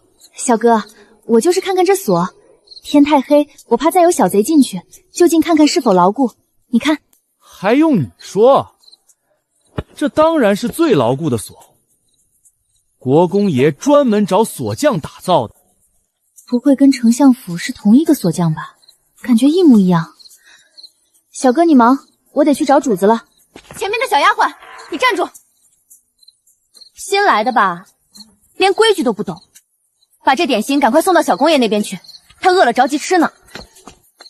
这么晚吃这么甜，难怪胖成猪。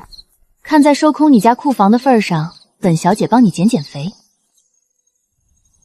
王爷，按卫报，孙国公府书房旁的树着火了，火势不大，但烟雾极大。这诡异的作风，肯定是燕儿。知道了，退下吧。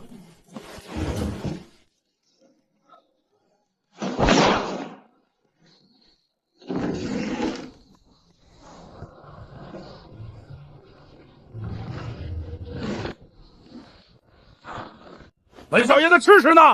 美人怎么还没来？后门留门了吗？小公爷别急，小的这就去催。你这丫鬟怎么回事？小公爷饿了，赶快送进去。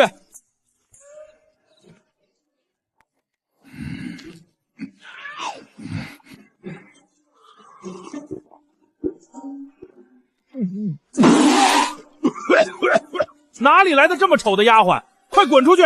污了本公子的眼！新来的吧？这么不懂规矩，快点出去！我答应今晚来，可没说以什么面貌来，是你让我滚的，承诺已兑现。明日告诉管家，太丑的不要招进府。还有本小爷的眼睛，快去后门看看美人来了没。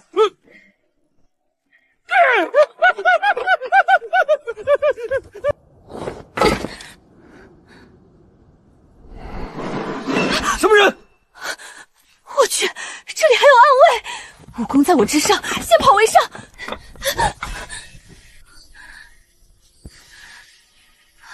叶离绝，我们快跑，后面马上追上来了。嫣儿，你又出来做什么坏事了？孙小公爷看到我那丑样都快哭了。我可是个讲信用的人，答应见他就说到做到。我没做坏事，就是天黑出来溜达，顺便干了点小事。调皮。叶离绝，我口渴了。清风，端壶新茶过来。王爷从哪儿带回这么丑的女人？口味什么时候变这么重了？那王妃怎么办？清风，你还愣着干什么？快把茶水拿过来啊！我都快渴死了。这不是未来王妃的声音吗？清风，去打盆清水来。嫣儿，怎么把自己画得这么丑？出去收拾了一个小胖子，不过过2天就会瘦成竹竿了。他招惹你了？也不算招惹，就是嘴太欠了。我替他收拾收拾，顺便减减肥。嫣儿，高兴就好。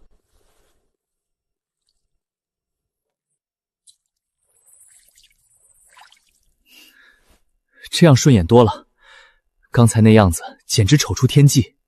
叶离绝，我都画成那样了，你是怎么认出我来的？嫣儿，你的美是在灵魂，不是在皮相。即使你换一张脸，我依然能认出你。怎么有一种被撩到的感觉？母后，那儿臣就等明年大婚吧，儿臣还可以先纳侧妃入府。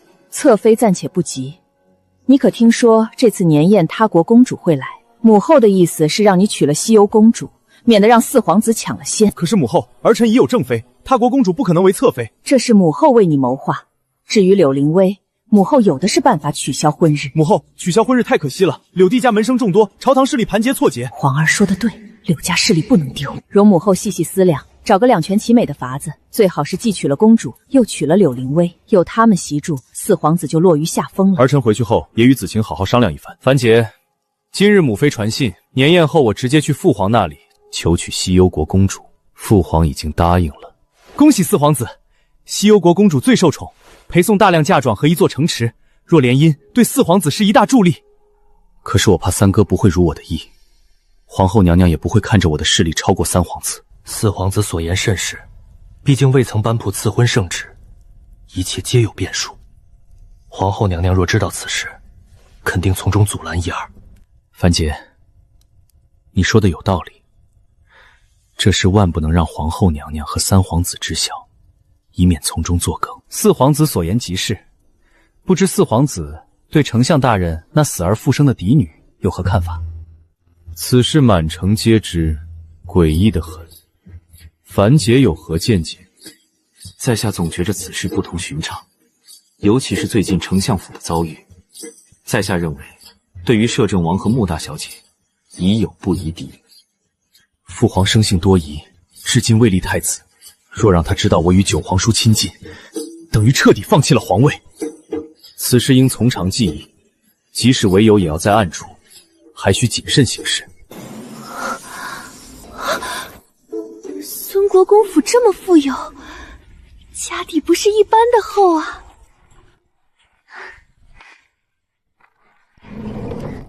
炼制20层可蛊惑人心，凌空弹奏能化琴音为利刃，杀人于无情。到了我手里的东西，没缘也得变成有缘。我一会儿弹一下，如果不响，我就把你这琴弦割下来做暗器。赤红剑一边去，我要弹一弹，弹不响就割了它。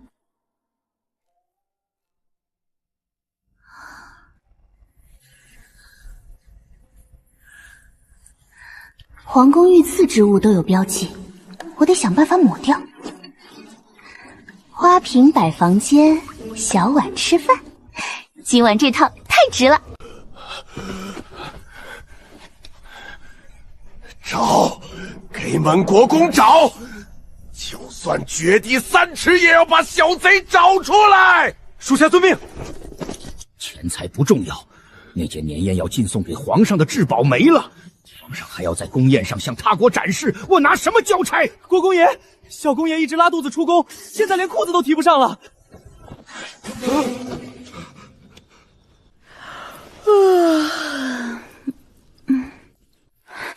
大小姐，丞相府老夫人病了，让大夫人前去跟前伺候。老夫人千万别晕，府里遭贼了，相爷卖了小妾，二夫人毁容了。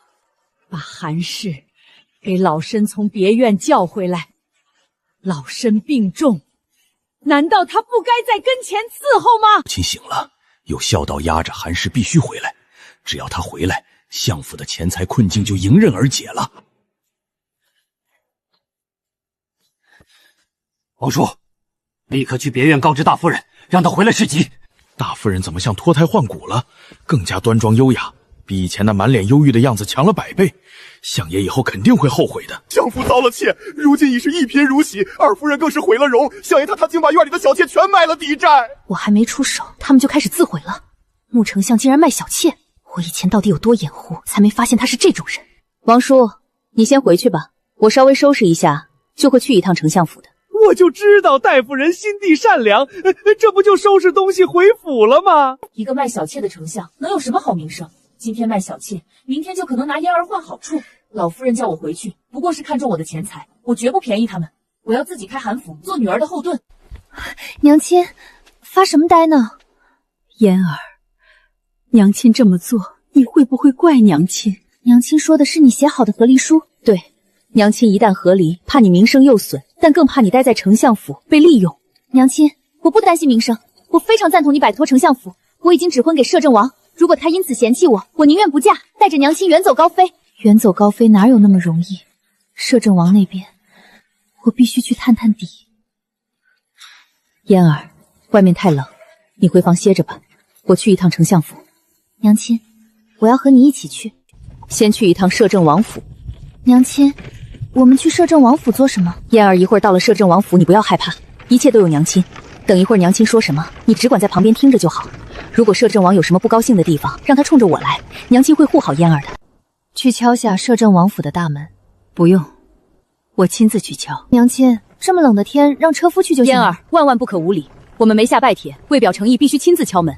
王爷是一人之下，万人之上，我们一定要小心行事，免得王爷以为未来勿复失大体。如果告诉娘亲我夜里来过好几趟，夜雷还爬过我的窗，娘亲会不会吓晕过去？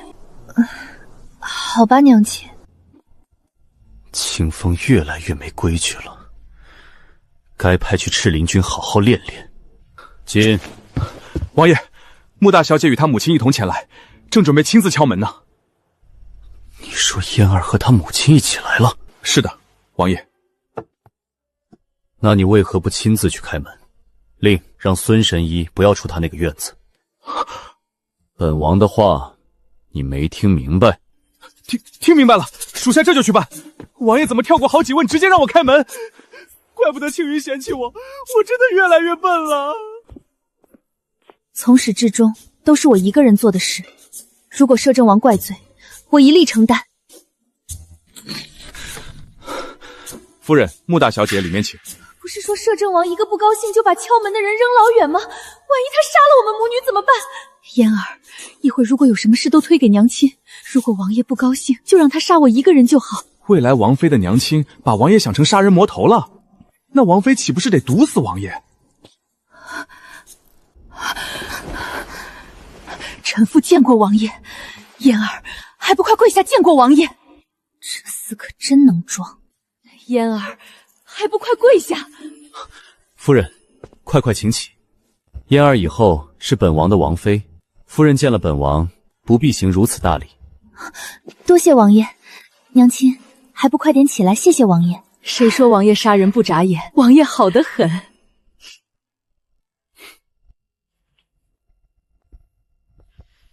臣妇多谢王爷。夫人不必客气，请入座，喝茶。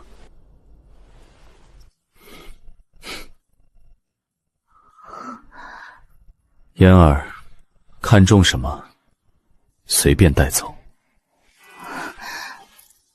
娘亲在这儿呢，我可是个乖宝宝。王爷，臣妇今日前来，有一事相求。夫人请说。臣妇只求王爷善待臣妇女儿。今日臣妇要与丞相和离，若嫣儿名声有损，连累王爷，都是臣妇一人之罪。臣妇有大量陪嫁，之后也都会是嫣儿的陪嫁。嫣儿的母亲性子竟如此刚强，那丞相绝非君子，和离了也好。夫人言重了，本王不在乎那些名声。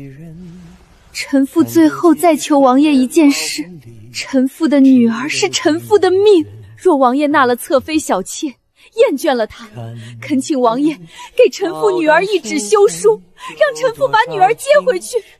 臣妇是过来人，深知不被夫君疼爱的滋味是何等煎熬。臣妇为了女儿可以连命都不要。若王爷怪罪，请怪罪臣妇一人。在这吃人的古代，娘亲为了我不惜冒天下之大不讳，独守空房3年的苦，她宁死也不让我再尝一遍。娘亲，女儿已经长大了，以后女儿会保护娘亲的，也会保护自己的。这番言论不可谓不惊世骇俗。嫣儿本本就没好嫁我的准备，若被夫人吓得不敢嫁人，那怎么能行？夫人，快请起，先入座，我们再详谈。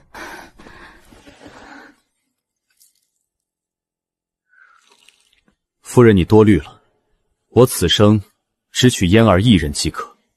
摄政王府不会有侧妃小妾，只有嫣儿一位女主人，所以夫人尽管放心，我之后更不会厌倦她。只要本王在世一日，都不会给嫣儿写休书的。王爷，可能误会臣妇的意思了。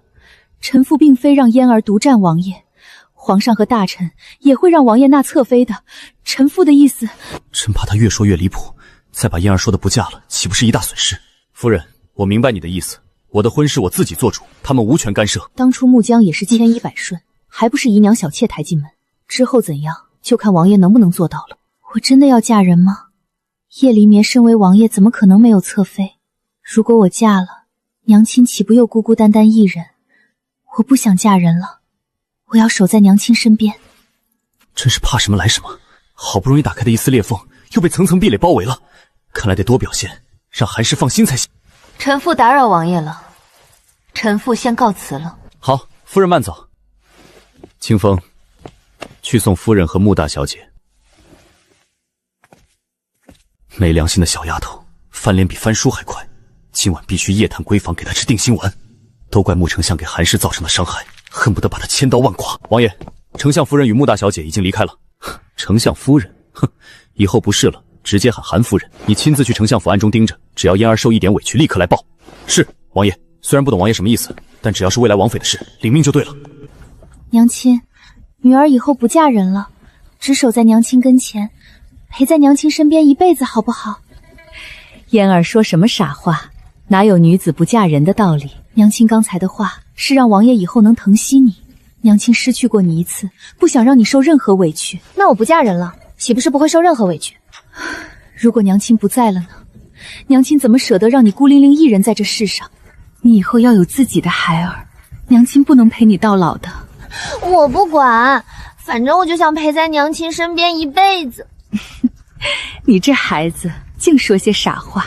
夫人、小姐，丞相府到了。关键时候还得靠韩氏，只要他回来，相府的困境就迎刃而解了。大夫人不在，二夫人毁容，只要我伺候好老夫人，相爷一高兴，说不定能把我扶正，我儿子就是嫡子了。凭什么穆凤言能多亲情？好想把脸上的脓包全转移到他脸上。明儿，韩氏说回来了吗？母亲，王叔回来说韩氏收拾一下就回府。回来就好。老身这几天消肉很多，韩氏回来后就让他伺候在旁吧。母亲放心，她身为大夫人，怎么能不侍疾呢？相爷，大夫人还有大小姐回府了。回府就回府，难道还让老身去迎接她不成？让他们来老身的院子请安。让大夫人和大小姐来吉福院吧，出去一段日子，也该给老夫人请安了。小的见过大夫人、大小姐，相爷让大夫人、大小姐前往吉福院给老夫人请安。只有老夫人一人在吉福院吗？回大小姐，相爷、二夫人、二小姐、赵姨娘都在。本小姐知道了，你下去吧。娘亲，那我们就先去老夫人那里吧。既然都在，那正好今日把话都说清楚了。今日离开丞相府之后，便不再相识。10多年了，没有不舍，只有重获新生的轻松。娘亲不难过就好，一会儿无论他们说什么，都不要放在心里。放心吧，嫣儿，娘亲对你父亲已经没有任何情愫了，其他人更无关紧要。你这新来的丫鬟懂不懂规矩？门帘开那么大做什么？老夫人得了风寒就把你发卖了。门帘不就是让人打开的吗？只有狗进入才需要一个小缝。你个牙尖嘴利的小丫鬟，信不信把你发卖了？李嬷嬷，恐怕你越矩了，这些是我娘亲的丫鬟，你有什么资格发卖？二夫人说的对，自从这灾星死而复生，相府就接连遭难，必须把他赶出去。怎么，见到老身连行礼也忘记了吗？老身倒要问问你那丫鬟，老身有没有资格发卖？厅堂怎么空了？老夫人瘦成皮包骨，相爷脸色蜡黄，赵姨娘扭来扭去，那2个戴帷帽的难道是二夫人母女？给母亲请安。既然回来了，就从现在开始在老身身边侍疾。多亏了赵姨娘忙前忙后，明儿呀，赵姨娘是个好的，还为穆家生了个庶子，不像某些人连个嫡子也生不出来。若有儿子羁绊，我怎能潇洒离开？二丫，去马车上把本小姐用来搁置东西的方凳拿来。是，小姐。姐姐，你这丫鬟好胖，带出去恐怕有失颜面。哎呦，你是哪个庶妹？为什么戴着这么厚的帷帽？我知道了，你也感觉老夫人房中比较冷是吧？冷得连头都蒙了起来。沐春，赶快给娘亲披上披风，老夫人房中确实很冷，你看他们连头都蒙了起来。是，小姐。姐姐，我是舒雪，是你嫡妹，不是别的淑妹。恐怕你搞错了吧？我娘亲可就生了我一个孩儿，如果以后外面随便来个私生女就说是我嫡妹，我可受不起。再说了，丞相大人也吃不消不是？他这眼神什么意思？难道他知道我不娶了？不可能，这事只有几个贴身侍卫知道。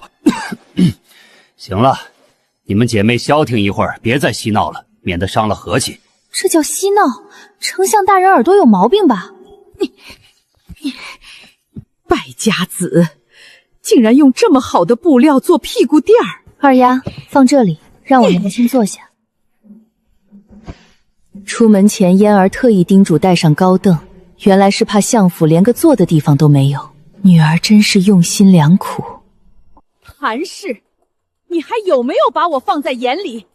把你的凳子拿过来换一换，你怎么能高过老身与丞相？老夫人，这是我给我娘亲做的，你有什么资格换？难道丞相府穷得连凳子都买不起，竟然我看上搁东西的凳子？还是你们就喜欢抢别人的东西？逆女，胡说八道什么？你这嫡女身份是本相给的，离开丞相府你什么都不是。这身份本小姐不稀罕。你把外室抬平妻，私生子变嫡子，现在又卖小妾，本小姐出去都不敢说是丞相府大小姐，因为太丢人。你，那本相就当没你这个女儿，现在就滚出去！这就是你教的好女儿，目无尊长，连淑雪1分礼貌也比不上。父亲，你配吗？嫣儿常年病榻，你可曾探望过？你有什么脸面指责嫣儿？不是有你照顾吗？本相身为一国丞相，终日繁忙，哪有时间？丞相大人是挺忙的，忙于流连小妾房中，忙于喝花酒帮青楼女子赎身。你可知你花的银钱都是出自本夫人之手？怎么，现在没本夫人慷慨解难，连个不值钱的凳子都要觊觎了？韩氏，岂容你放肆！信不信老身让我儿把你贬为妾室，老身也让你体会做妾的滋味。太好了，大夫人成了妾，我就能逼她交出嫁妆。大夫人贬为妾，那我是不是有机会成为正妻了？你以为本夫人稀罕这位置？这些年若不是为了嫣儿，就凭你们也能骑在我头上。现在嫣儿身体健康，也有了好亲事，本夫人要与丞相和离。丞相大人，我已经签字，从今以后一别两宽，各生欢喜。老身不同意！你生是幕府的人，死是幕府的鬼。放你走，老身还要让你继续贴补丞相府呢。老夫人，本夫人是一品诰命，你一介草民想囚禁一品诰命，可知该当何罪？他竟然要和离，是不是跟上官泽勾搭上了？上官泽至今未娶，生意越做越大。韩氏，你是不是与上官泽勾搭在一起了？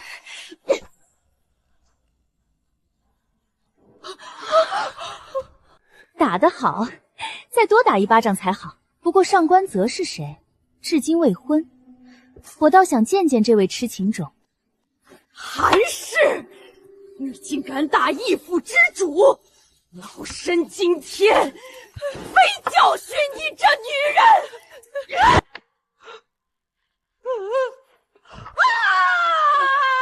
丞相大人，本夫人的名声不是你想污蔑就能污蔑的。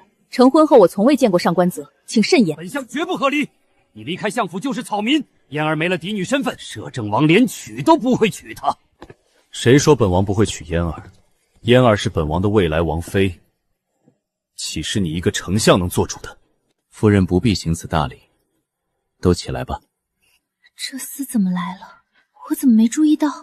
王爷，微臣正在处理家事，暂时不能招待王爷。没关系，穆丞相继续，本王在这里看看就行。丞相大人快签字吧，我已经签了，从此便是路人。老身不同意，你要和离就留下一半再装。嫣儿也必须留在府中。真想让我留下，我怕把丞相府的大门都收进空间。要一半嫁妆可以，把这些年我补贴府中的银钱先还我。二夫人也是夫人，地位平起平坐，她出了多少？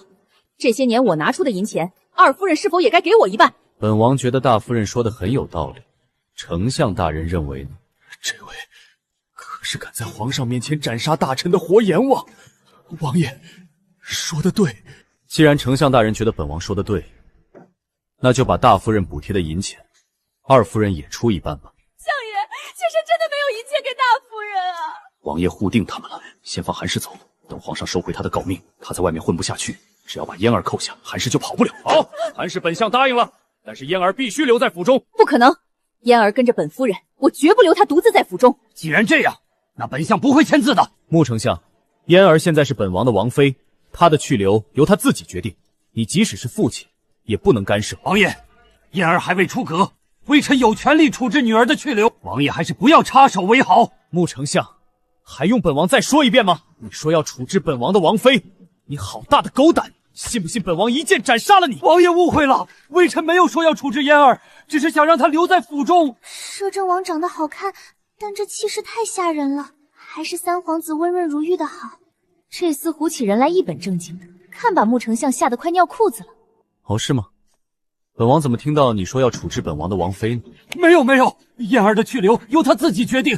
嫣儿，你是想留在府中，还是跟着你娘亲离开？本小姐当然要跟着娘亲了，娘亲在哪里我就在哪里。穆丞相可是听到了？是，微臣听到了。既然解决了，赶快签字吧。微臣现在没有笔墨，等签完再给韩氏送去可好？二丫，把笔墨拿给丞相大人。好的，小姐。你和离书湿了，要不让韩氏重写一份，明日再拿来。请封。不用重写了，本夫人这里还有一份。二丫，把桌子擦干净。丞相大人不用看了，直接签字。如果不小心撕毁了没关系，我这里还有好几份备用的。娘亲这是准备了多少份？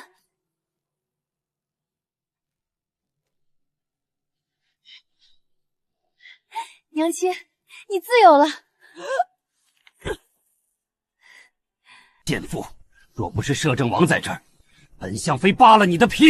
相爷，老夫人又晕过去了，快请大夫进府看看吧。没用的东西，怎么连老夫人都照顾不好？看来穆丞相还有内宅之事要处理，本王就不打扰了。嫣儿，我来的匆忙，没乘马车，能否先用马车把我送回王府？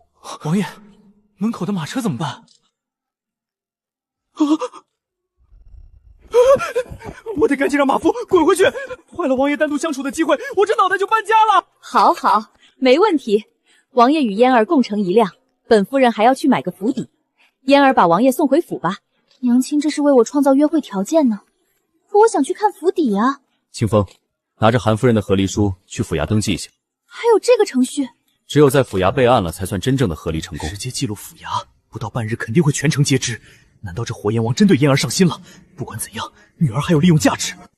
夫人先请。传言果然不可信，摄政王好得很。这厮做什么？一堆丫鬟在呢，用得着他打门帘？只要搞定丈母娘，把小王妃拐回府就指日可待了。都是死人吗？还不把老夫人抬到床榻上去？嫣儿，你快去送王爷回府。娘亲乘另一辆马车去鹤仪楼找刘掌柜。娘亲，我想和你一起去，我想去鹤仪楼用膳。嫣儿，今日王府有鸡汤。嫣儿，韩夫人说让你送我回府。王府厨子最近又制作了新菜品，你可以去尝尝。什么新菜品？甜的、辣的，清炖还是油炸？好不好吃？对对，叶刘姐，我们快上车，马上到午膳时间了。上次那道西湖醋鱼，如果再加一撮秘制香料，味道绝对更绝。好，回府便让膳房按嫣儿的法子做。没想到这冷冰冰的摄政王，竟也懂人间烟火。